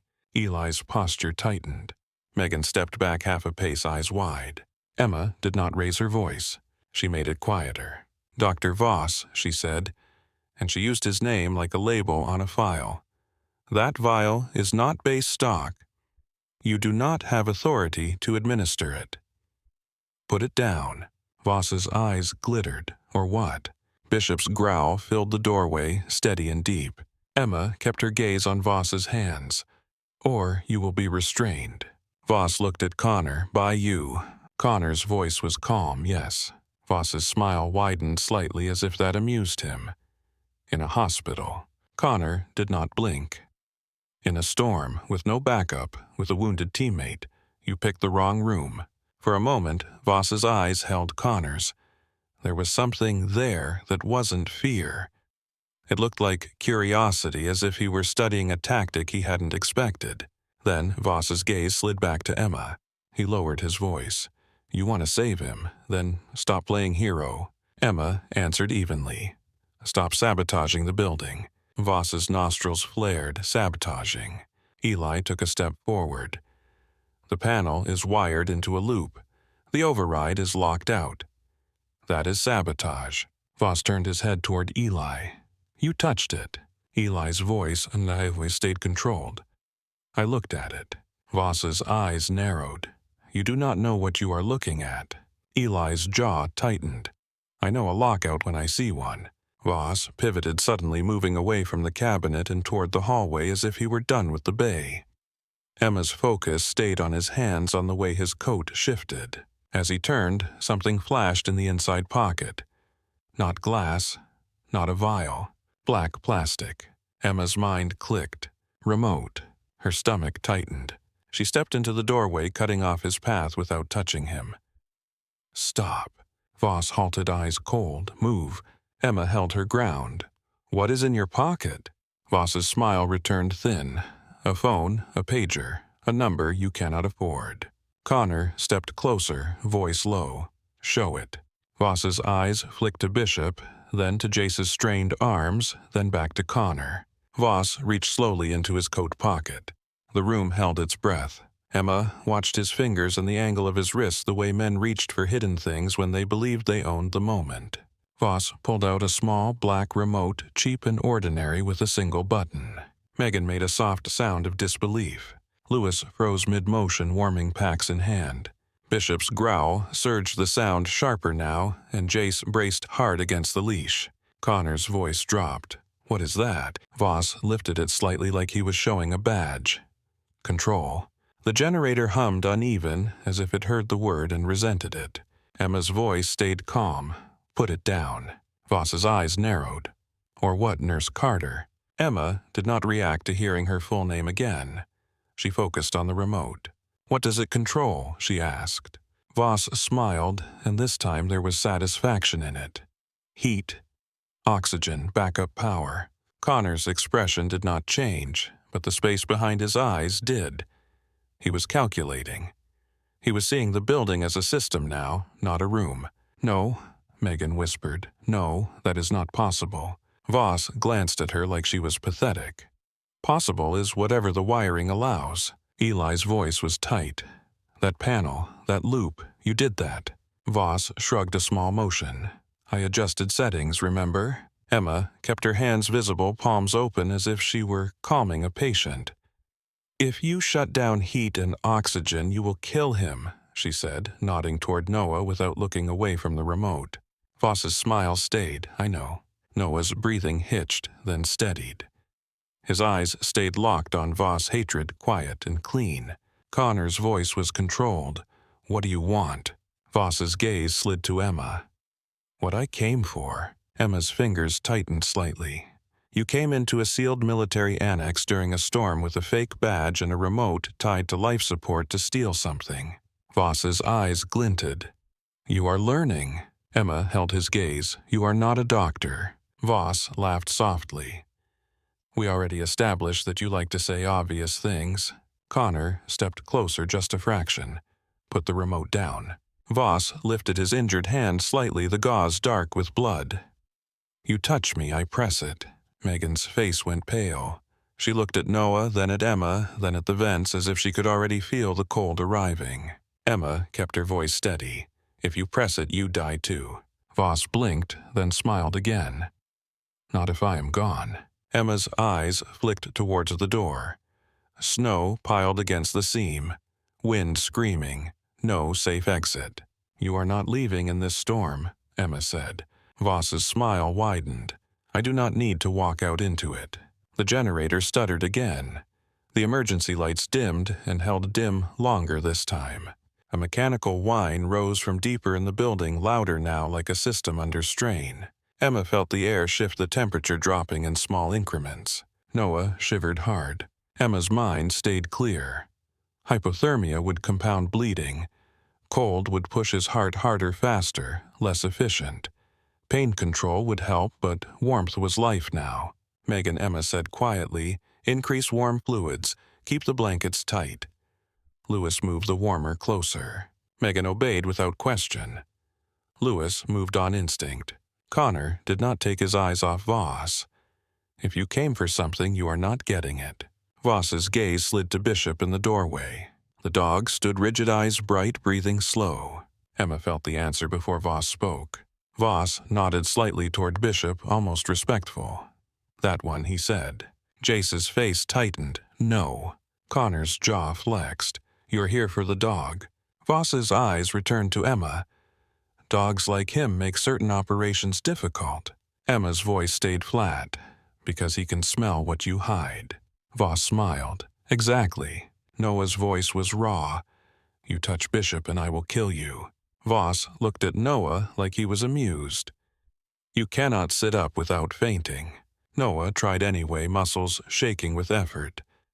Connor pressed him back down with a firm hand, not gentle, but protective. "Save it," Connor murmured. "Stay alive." Emma kept her eyes on the remote. "If you want Bishop, you do not need to kill the building," she said. "You can negotiate." Voss laughed sharp. "Negotiate with you." Emma nodded once as if agreeing, yes. Voss's eyes narrowed. "You think you matter." Emma kept her face blank. "I think you are talking to me, not them." Connor's eyes flicked to Emma, then back to Voss. Voss's mouth curled. "Of course I am talking to you." The words landed in the room like a dropped tool. Megan's gaze snapped to Emma. "What?" Lewis's hands froze on the warmer. Eli's eyes narrowed. Emma did not move. She did not flinch. She kept her voice calm enough to hold the room together. Why, she asked. Voss's smile looked almost pleased. "Because you are the only one here who understands how ugly this can get." Emma's pulse stayed low controlled. "I understand medicine." Voss tilted his head slightly. "You understand war." Emma did not answer. Voss's eyes sharpened. "Tell me, Emma Carter, how many times have you told yourself you are just a nurse now?" Megan whispered Emma. Connor's voice was quiet. "You know her." Voss did not look at Connor. His attention stayed on Emma, like she was the only person in the room worth watching. "I know what you did," Voss said softly. Emma kept her gaze steady. "You do not know anything." Voss's smile twitched. 47. The number hit the room like a blast wave you could not see. Noah's breathing stopped for a beat. Megan's hand flew to her mouth. Lewis stared as if he had misheard. Connor's eyes went cold. "Say it again." Voss's smile widened, and his voice carried just enough to make sure everyone heard. 47 men who never came home. 47 bodies someone had to explain away. 47 names buried under paper and silence. Emma's face did not change. She could not afford it. But inside, something old tried to wake up. Heat. Dust. Radios crackling. A clinic that was not a clinic. A smell she had never been able to wash out. Connor stepped closer and his voice turned dangerous. "You do not threaten my people." Voss finally looked at Connor, eyes glittering. "Threaten. I am offering context." Connor's hand tightened into a fist, then relaxed. He did not move further. He was trained for this too, the waiting, the control. Emma spoke quiet. "You are not here for revenge. You are here to deliver something." Voss's gaze snapped back to her. For the first time, the smile faltered. Just a fraction. Like she had touched a nerve. Emma pressed it. "Courier." She said the word clean. "You are carrying something that cannot be traced through normal channels. You need a sealed environment. A storm.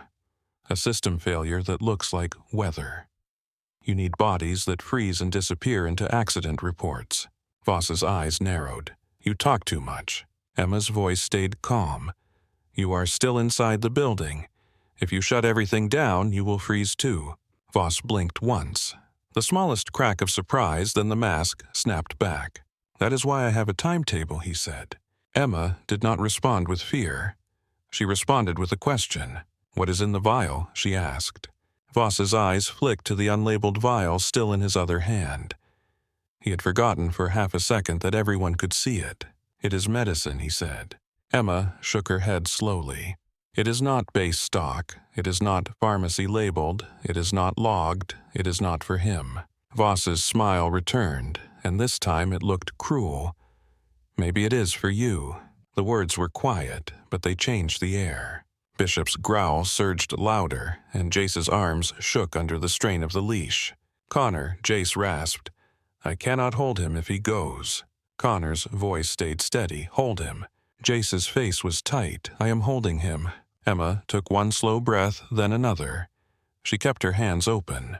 "Dr. Voss," she said, and her voice was softer now, almost gentle. "Put the remote on the counter." Voss stared at her. "You think I will disarm myself because you asked nicely?" Emma nodded slightly. "Because if you do not, you will not control what happens next." Voss's eyes narrowed. "What happens next is whatever I decide." Emma's expression stayed neutral. "You are in a room full of operators. You are standing between a dying man and treatment. You are holding a remote tied to life support. You are not in control. You are borrowing seconds."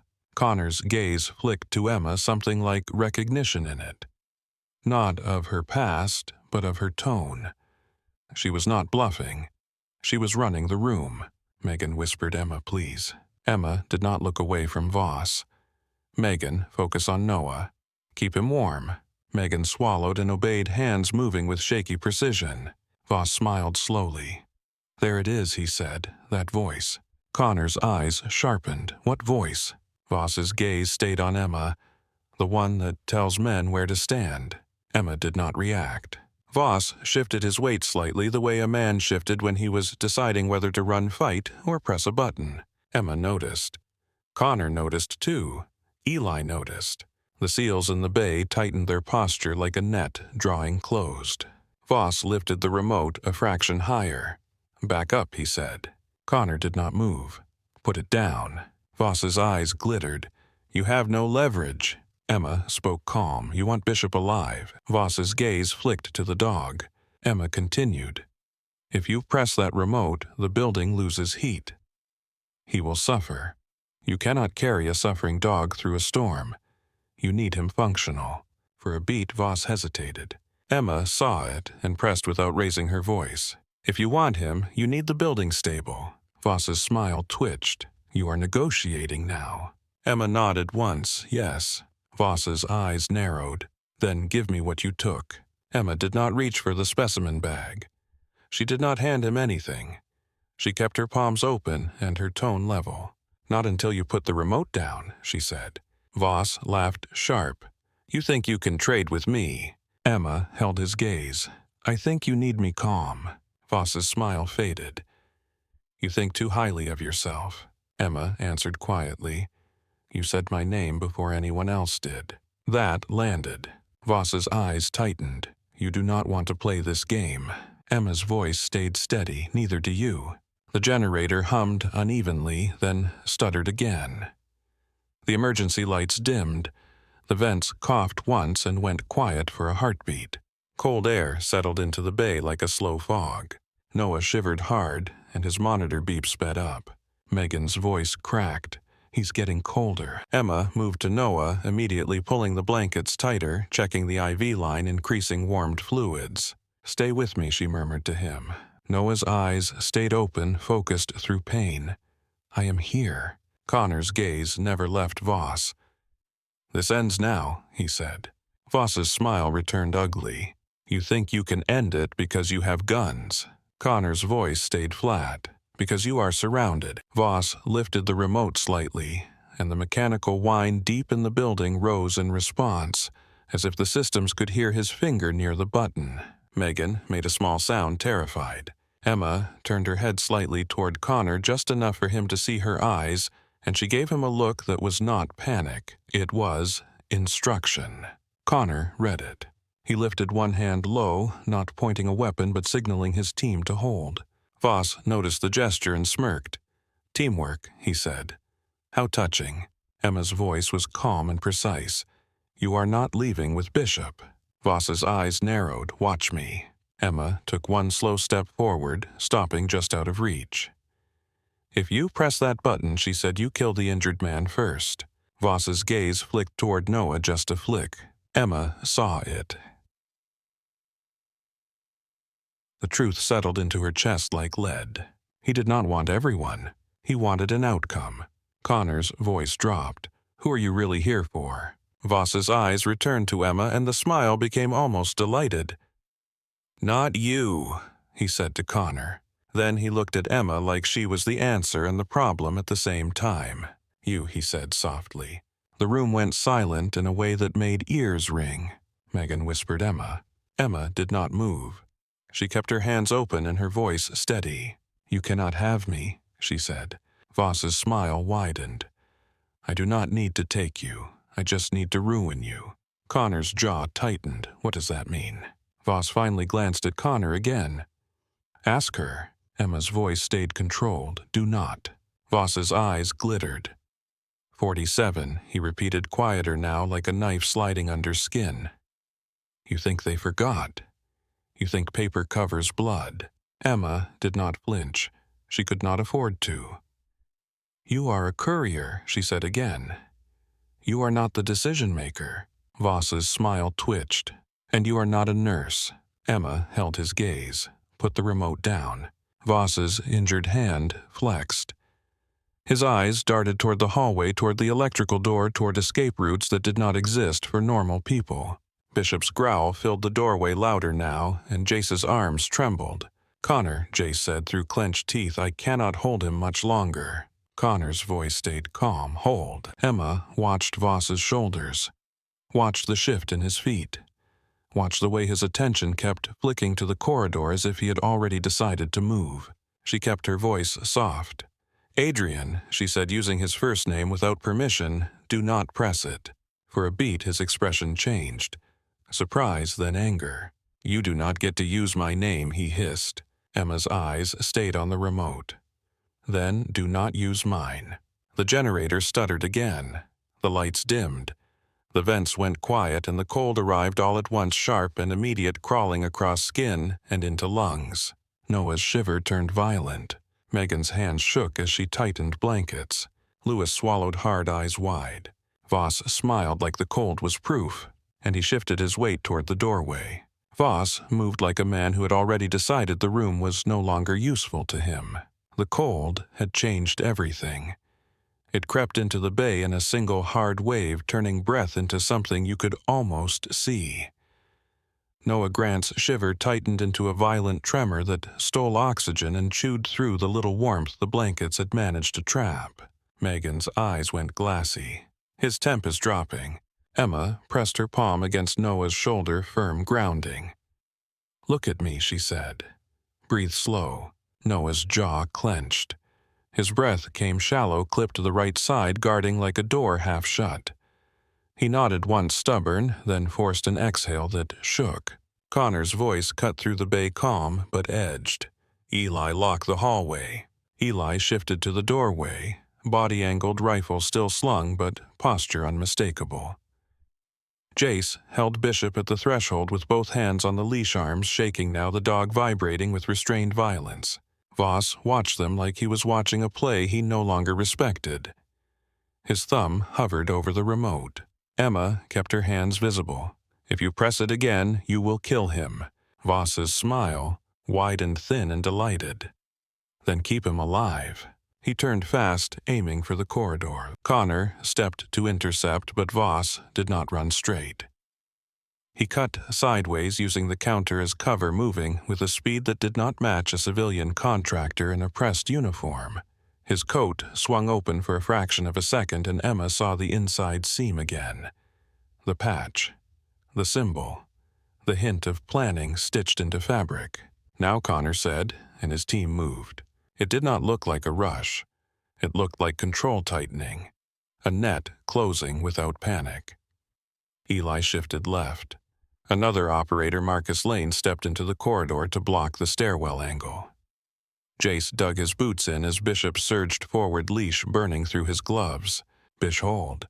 Jace grunted through clenched teeth. Bishop did not hold. He lunged. Jace lost a foot of slack and slammed into the wall shoulder, hitting hard enough to rattle a supply cart.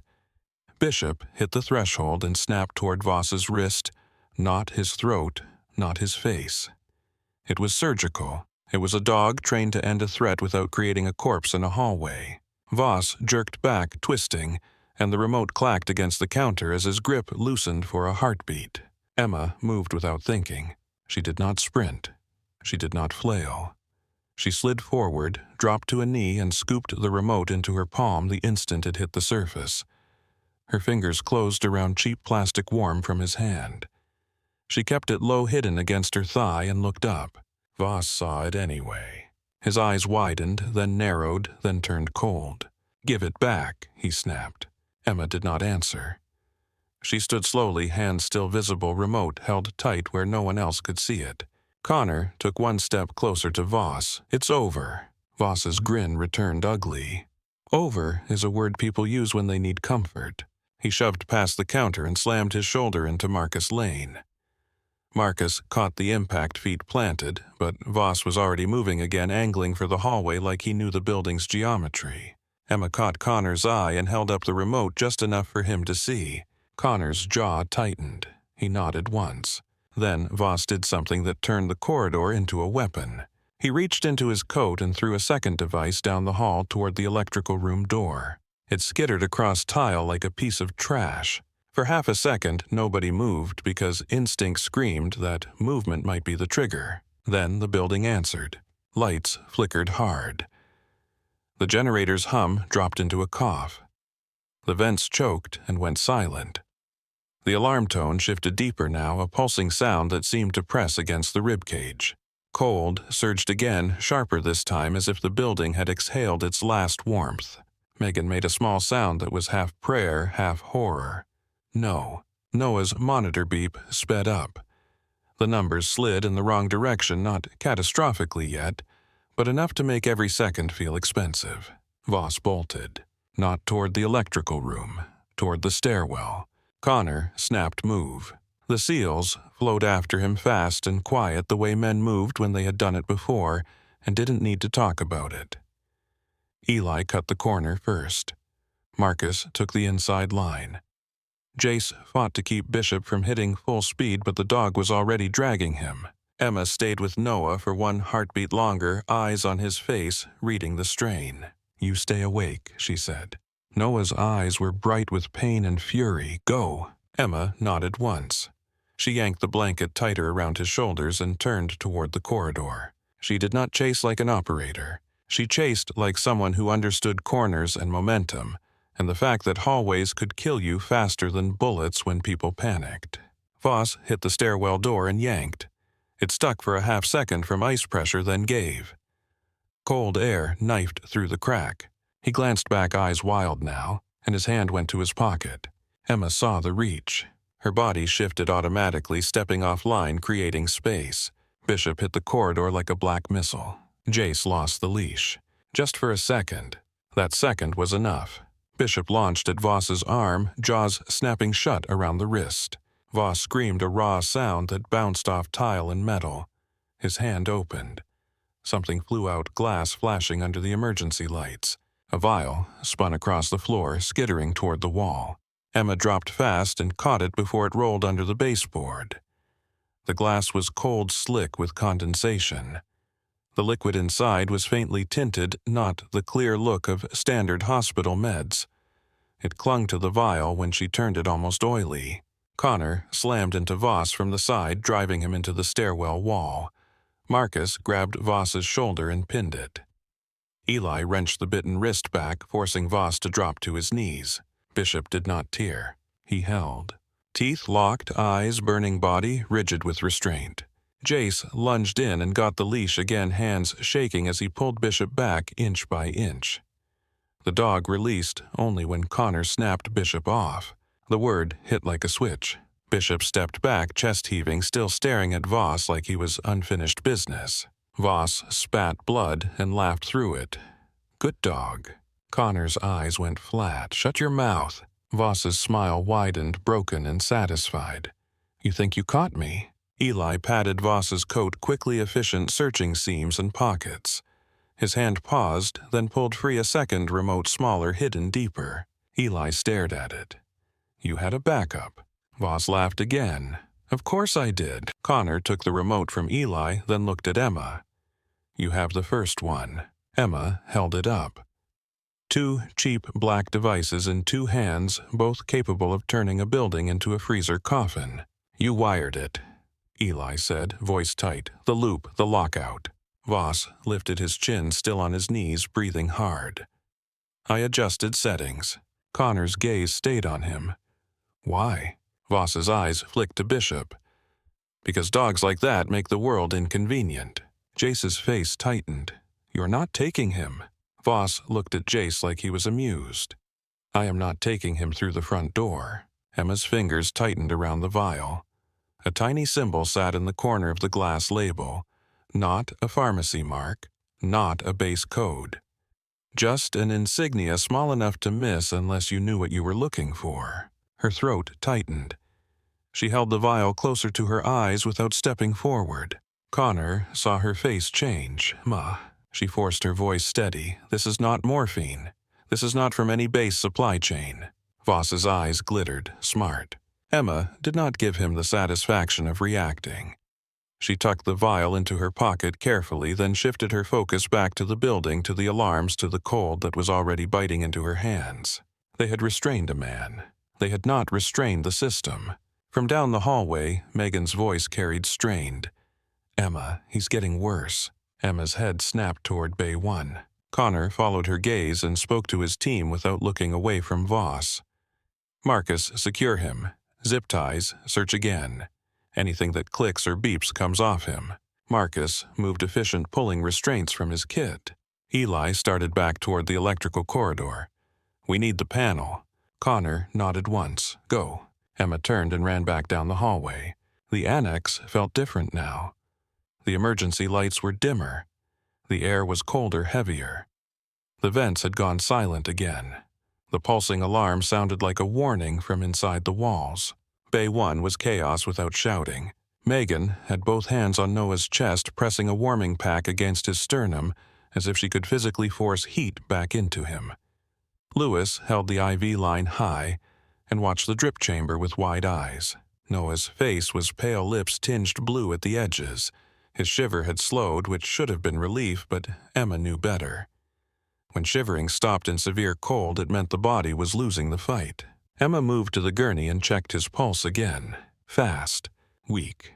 His oxygen saturation was dropping now, not plummeting, but sliding. "Mask," Emma said. Lewis snapped into motion, grabbing an oxygen mask and fitting it over Noah's face. Noah's eyes held Emma's.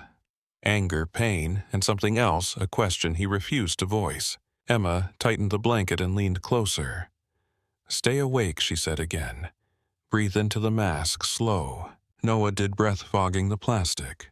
Megan's voice trembled. "Heat is gone. We are going to lose him." Emma shook her head once. Not yet. She looked towards the doorway. Connor had returned, dragging Voss by the collar like dead-weight Marcus at his side. Voss was bound now, wrists pulled tight behind him. Blood streaked his mouth. His eyes were bright with satisfaction that did not match his position on the floor. Connor knelt beside Noah, eyes flicking over the monitor. "Talk to me." "Hypothermia is accelerating his bleed risk," Emma said. Voice clipped now, all business. "Pain control helped, but cold is winning. We need heat, and we need power stable." Eli shouted from the hallway, voice echoing. "Override is locked. The loop is feeding back. We cannot break it without cutting into the panel." Emma's mind clicked. She did not look at Connor for permission. She turned and moved. The electrical corridor was darker, lit only by red emergency strips along the floor. The panel near the nurse station sat open, wires exposed like ribs. Eli crouched beside it, jaw tight, hands hovering. He looked up as Emma approached.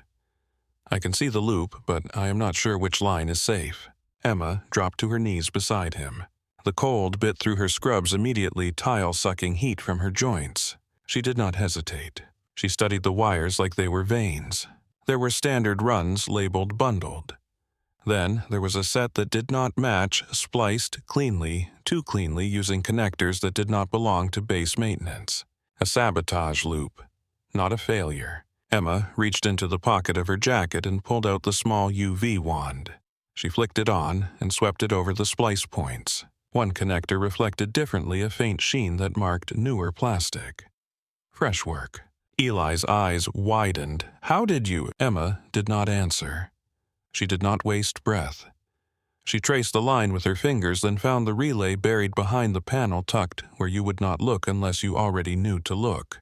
Her fingers closed on it. Cold plastic. She pulled. The relay resisted, then popped loose with a soft snap. The alarm tone shifted immediately, changing pitch like the building had taken a breath. Eli sucked in air. It changed. Emma nodded. She moved to the next connector carefully, then twisted it free and reseated it into the original port. The panel sparked lightly, a tiny flash that made Eli flinch. Emma did not. She had seen worse sparks in worse places. The generators hummed deep and steadier now, like an engine catching. The vents coughed once. Then again. A thin thread of warmth pushed into the corridor. Not much, not comfortable, but alive. Eli's face changed, relief and disbelief mixing. "You fixed it." Emma's voice stayed flat. "I broke his loop."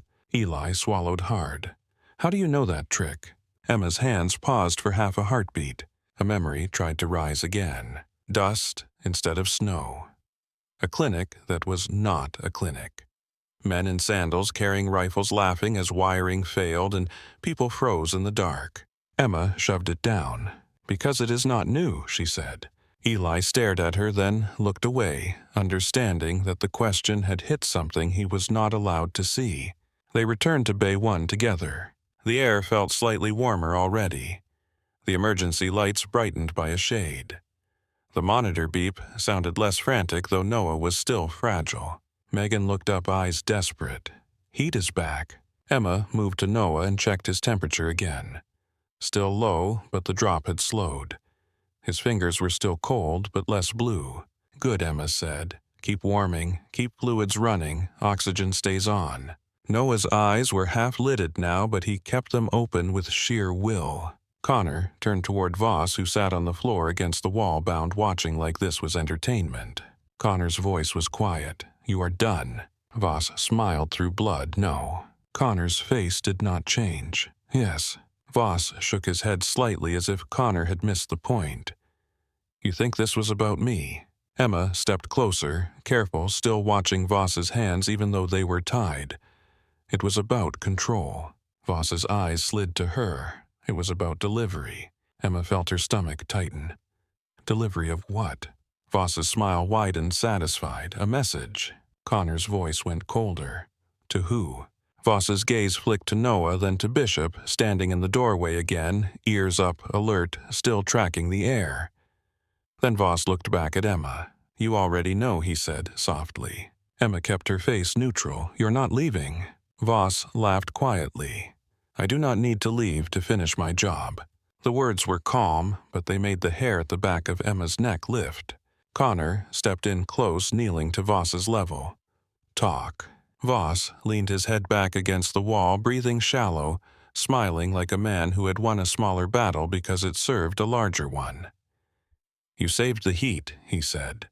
Good for you. Emma did not look away. What did you do? Voss's eyes glinted. I made sure you all had to choose where to point your attention. Connor's jaw flexed. Where is the rest of it? Voss's smile twitched. You are asking the wrong question. Emma spoke calm. Then ask the right one. Voss's gaze locked onto hers. How long can you hold a building together when everyone outside wants it to fail? Megan swallowed audibly. Lewis stood rigid near the counter, eyes flicking to the entrance door, as if he expected it to burst open. Bishop's posture changed, not aggressive alert. His ears angled toward the front of the annex. Emma felt it too, not a sound, exactly more like a vibration through the floor, distant and heavy. Connor's head turned slightly toward the windows. A low rumble threaded through the storm, faint at first, then clearer, the distinct sound of engines pushing through snow. Not the generator. Outside. The seals reacted instantly. Marcus moved to the window line. Eli shifted to cover the entrance angle. Jace tightened his grip on Bishop's leash as the dog leaned forward and nostrils flaring. Megan's voice cracked. Is that ours? Connor stared into the white blur beyond the glass. No. The headlights appeared as smeared beams cutting through the snow, then sharpened as they drew closer, sweeping across the drifted lot like searchlights. Voss closed his eyes for a moment, smiling as if he could feel it without seeing.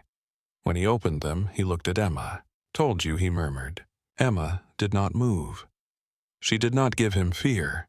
She walked to Noah's side, adjusted the oxygen mask, checked the line, and leaned close enough that only he could hear her. Stay awake, she said again. Noah's eyes met hers, heavy but present. He nodded once. Connor lifted his hand palm out, a silent signal that snapped his team into a defensive line without a single shouted order. The annex corridor, a place built for bandages and paperwork, hardened into something else.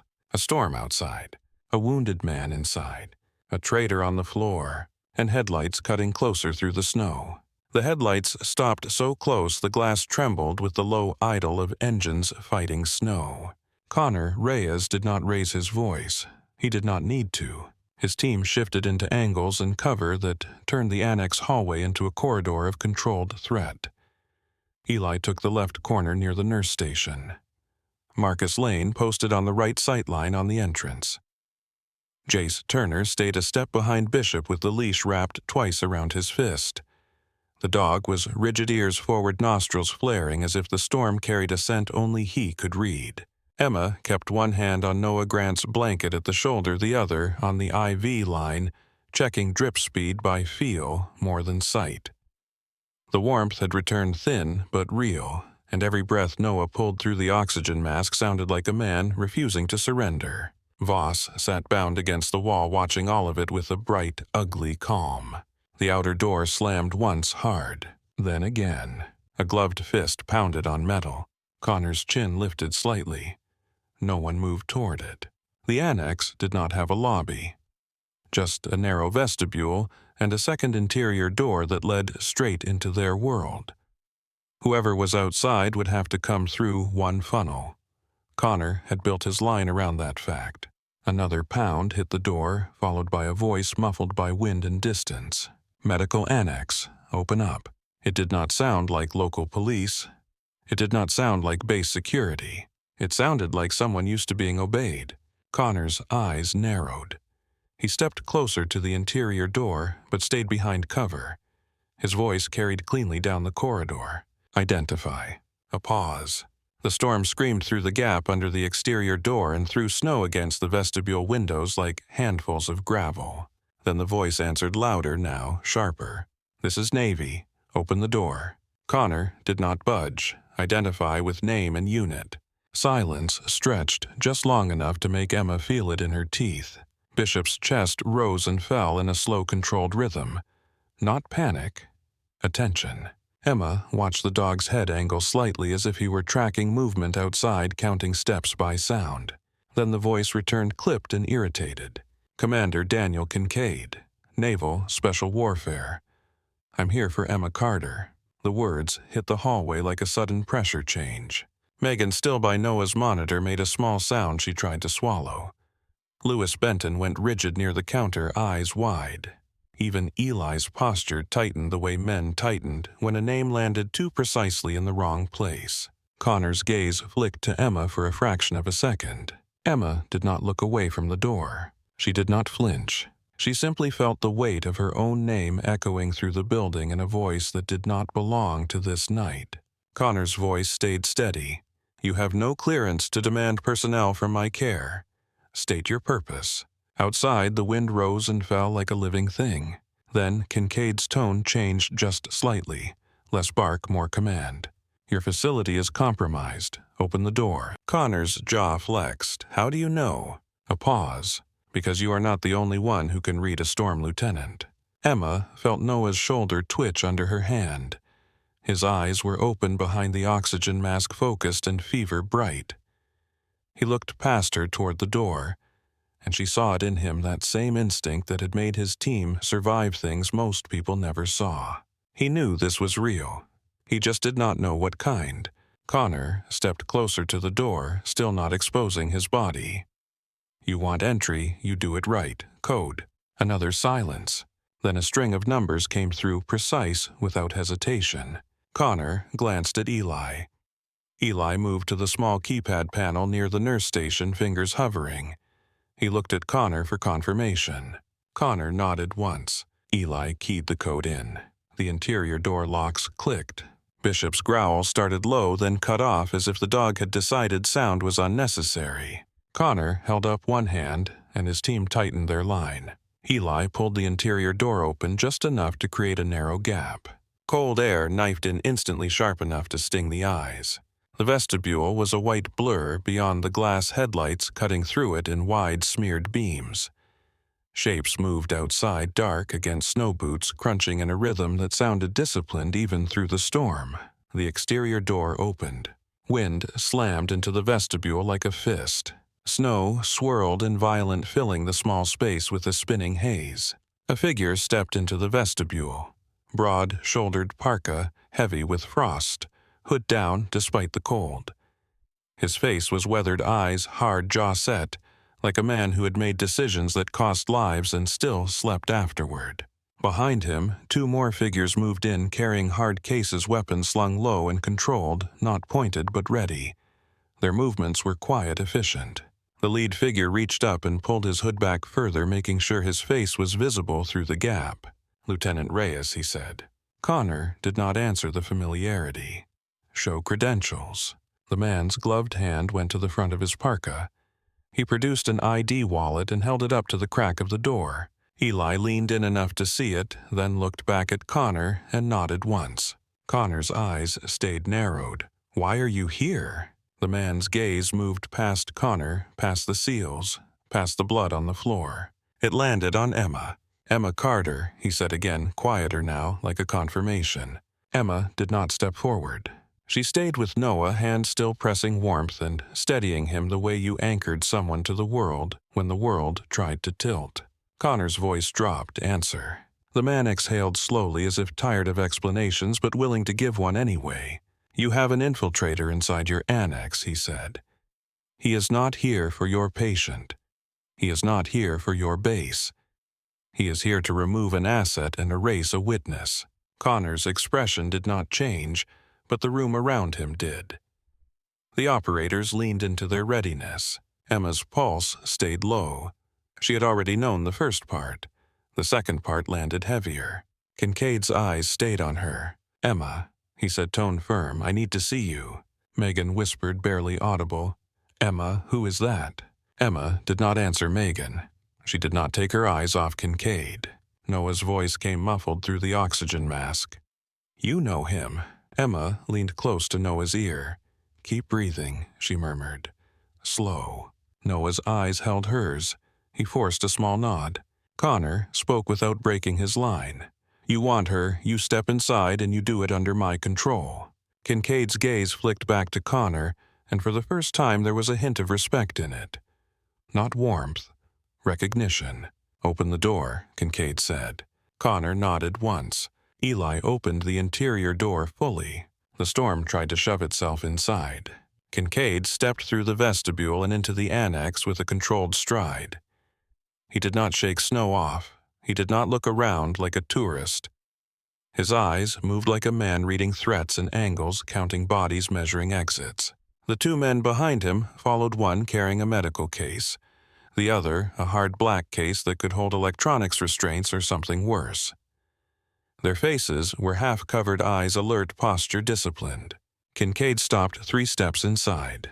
Cold air rolled around his boots, and the warmth from the vents looked thin against the storm clinging to him. He looked at the hallway. He looked at Noah on the gurney. He looked at Bishop.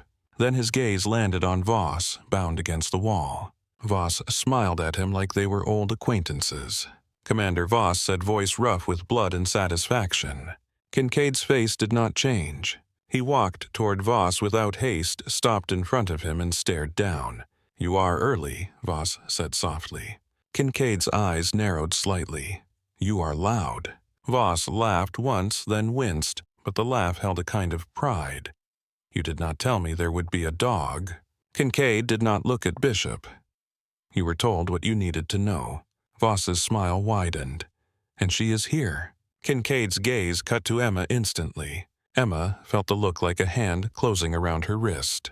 Connor stepped between them without moving far, just enough to interrupt the line. "Who is he to you?" "Connor," asked Kincaid, voice quiet but dangerous. Kincaid did not answer immediately. He looked at Connor like he was weighing whether the truth was useful right now. Then he nodded once toward the 2 men behind him.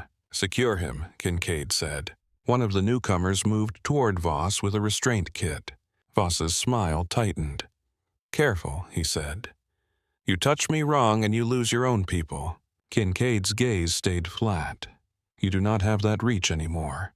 Voss's eyes glittered. "I already pushed the system. I already set the conditions."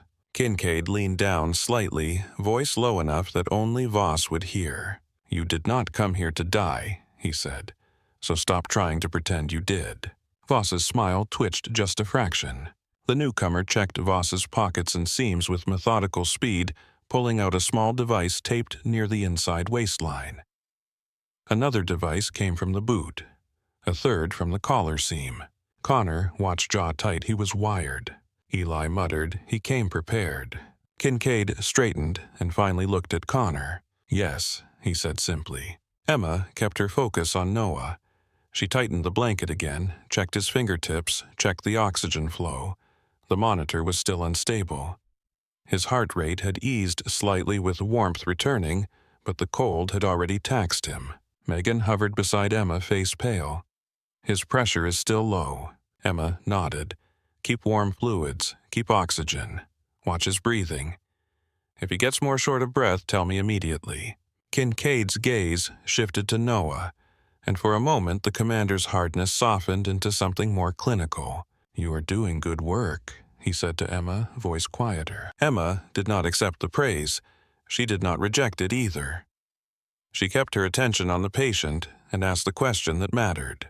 How did you get here, she said. Kincaid looked at her like he had been expecting that exact sentence. Ground convoy from New London, he replied. We came as soon as we had confirmation. Confirmation of what Emma asked. Kincaid's eyes held hers. That your cover was burned. The word cover did not belong in a medical annex. It hung in the air and made Megan's breath hitch. Connor's head turned sharply. Cover. Emma's voice stayed calm. Not here. Kincaid nodded once, acknowledging the room. He did not push. He stepped closer to Noah's gurney instead, and his attention turned briefly to medicine. What is his injury? He asked. Connor answered clipped. Penetrating trauma right ribs. Possible pneumothorax, hypothermia, blood loss. Kincaid looked at Emma. And your plan? Emma did not hesitate. Keep him warm? Monitor breathing. If lung collapses, needle decompression. If bleeding worsens, we need imaging, or we treat based on signs. Kincaid nodded. Good. One of Kincaid's men opened the medical case and pulled out equipment that looked newer than anything in the annex. A compact thermal blanket. A portable heating unit. Additional warmed fluids in sealed packaging. Megan stared. Where did you get that? Kincaid's man did not answer. He just moved with efficiency, placing the thermal blanket over Noah, connecting the heating unit, checking the oxygen line. Noah's eyes widened slightly behind the mask, then narrowed again. He looked at Emma as if asking why strangers were touching him. Emma leaned in. They are helping, she said softly. Breathe. Noah forced a slow inhale. Kincaid watched Noah's breathing, then looked back at Emma. Step away from the gurney, he said not harshly but with authority. Emma did not move. Connor's posture tightened. She stays with the patient. Kincaid's gaze flicked to Connor. I am not removing her from care. I am moving her out of a kill zone. Emma's eyes narrowed. He cannot reach me. Kincaid looked at Voss, now being secured further down the hall. You would be surprised what a courier can still carry. Emma's fingers tightened around the blanket. Then she nodded once, not surrendering, just adapting. She stepped to the side of the gurney but kept one hand on Noah's blanket. Kincaid moved closer to her, keeping his voice low. Do you still have the vial? He asked. Emma did not answer verbally. She slid her hand into her pocket and pulled it out just enough to show him the glass. Kincaid's eyes sharpened on the tiny symbol. His jaw tightened. You kept it, he said. Emma's voice stayed flat. Evidence survives if it is carried. Kincaid nodded once. Good. Connor watched the exchange eyes hard. What is she to you? Kincaid turned toward Connor fully now. The annex was quiet except for the alarm pulse and the storm. She is the reason your patient is still alive, Kincaid said. Connor's jaw flexed. That does not answer me. Kincaid held Connor's stare. You are right. He took one slow breath, then spoke with the kind of calm that did not need permission. She was not posted here as a nurse, he said. Megan made a small sound, almost a protest. Lewis stared like he had forgotten how to blink. Connor's expression did not move, but his eyes tightened. Emma stayed still. Her face did not change. If anything, she looked tired. Kincaid continued, voice steady, not theatrical. She was posted here to keep you alive. The words landed heavy. Connor looked at Emma. Is that true? Emma kept her hand on the blanket. He is alive, she said quietly. Connor's eyes stayed on her. Answer. Emma's throat tightened, but her voice stayed controlled. I am here to do my job. Kincaid did not press her further in front of everyone. He shifted his attention back to Voss, who was now on his knees, again hands bound tighter, face bloodied but still smiling. "You came to remove a dog," Kincaid said to Voss. "And you came to expose her." Voss tilted his head, grin widening. "Not expose, remind." Kincaid's eyes narrowed. "Remind who?" Voss's gaze slid to Connor. "The ones who worship uniforms." Connor stepped forward one pace, fury held behind discipline. "You set the building to freeze my teammate." Voss laughed softly. "Weather does what weather does." Emma watched Voss's mouth. Watched the way he licked blood from his lip like he enjoyed it. "You were not here to negotiate," Emma said. Voss's eyes snapped to her bright. "No."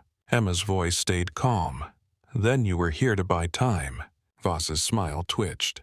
Kincaid's gaze sharpened. "Time for what?"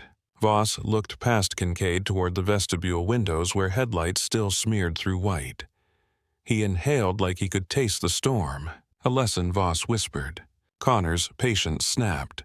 He grabbed Voss by the collar and hauled him forward, face inches away. "You tell me who is outside," Connor growled.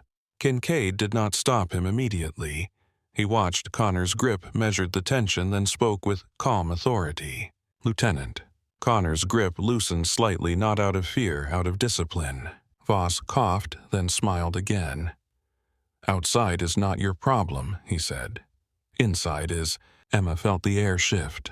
Bishop's posture changed, ears angling toward the corridor behind them, not toward the door. Jace's face tightened. Bishop just changed.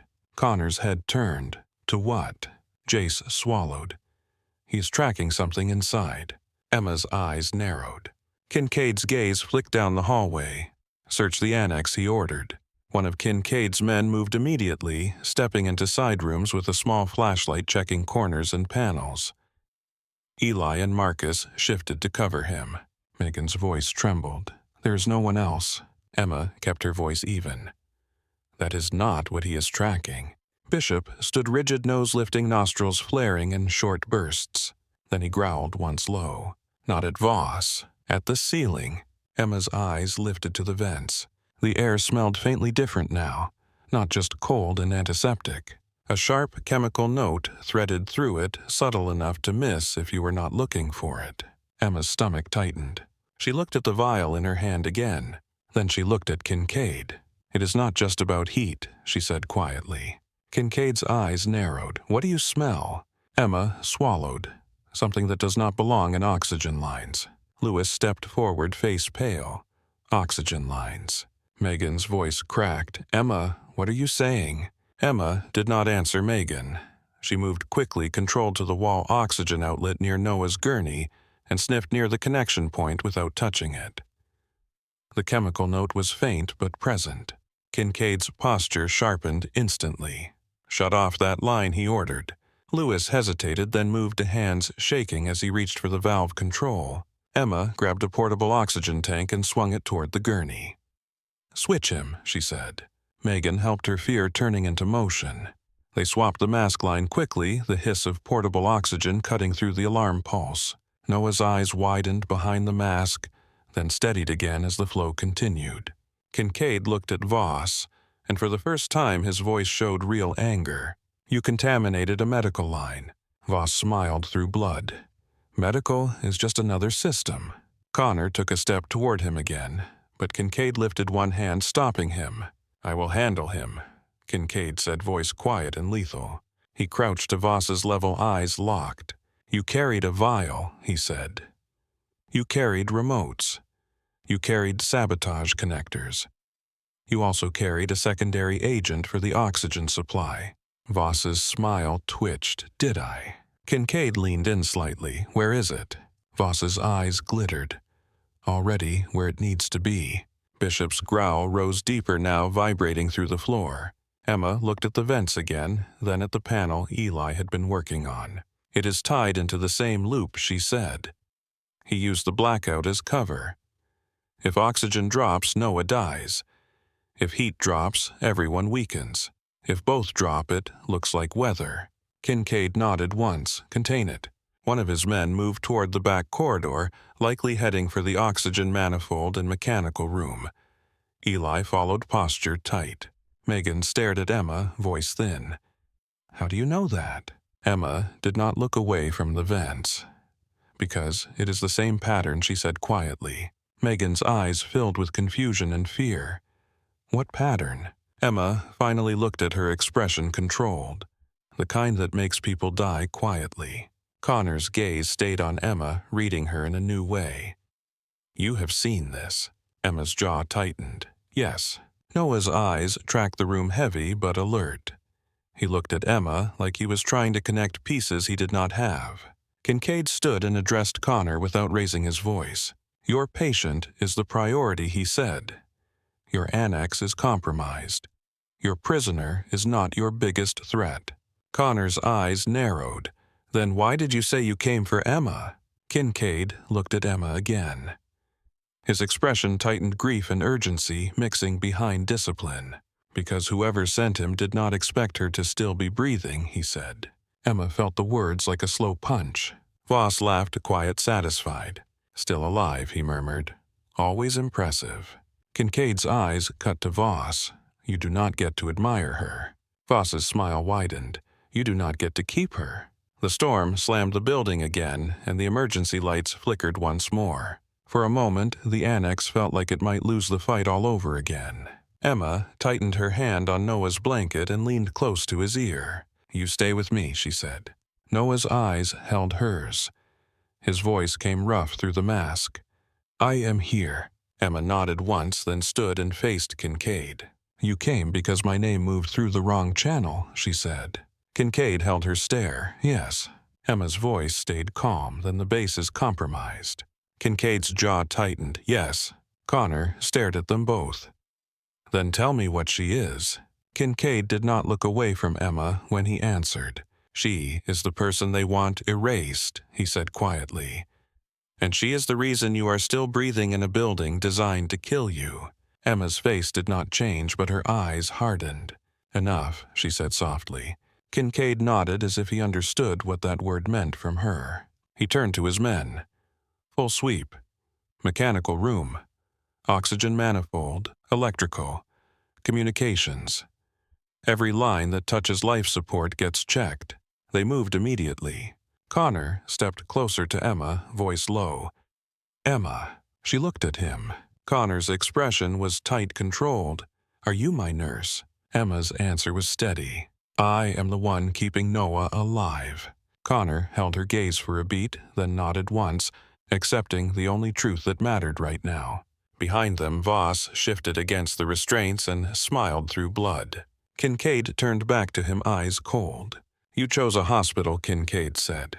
Voss's grin widened. "I chose a box." Kincaid's voice stayed flat. "Boxes can be sealed from the inside."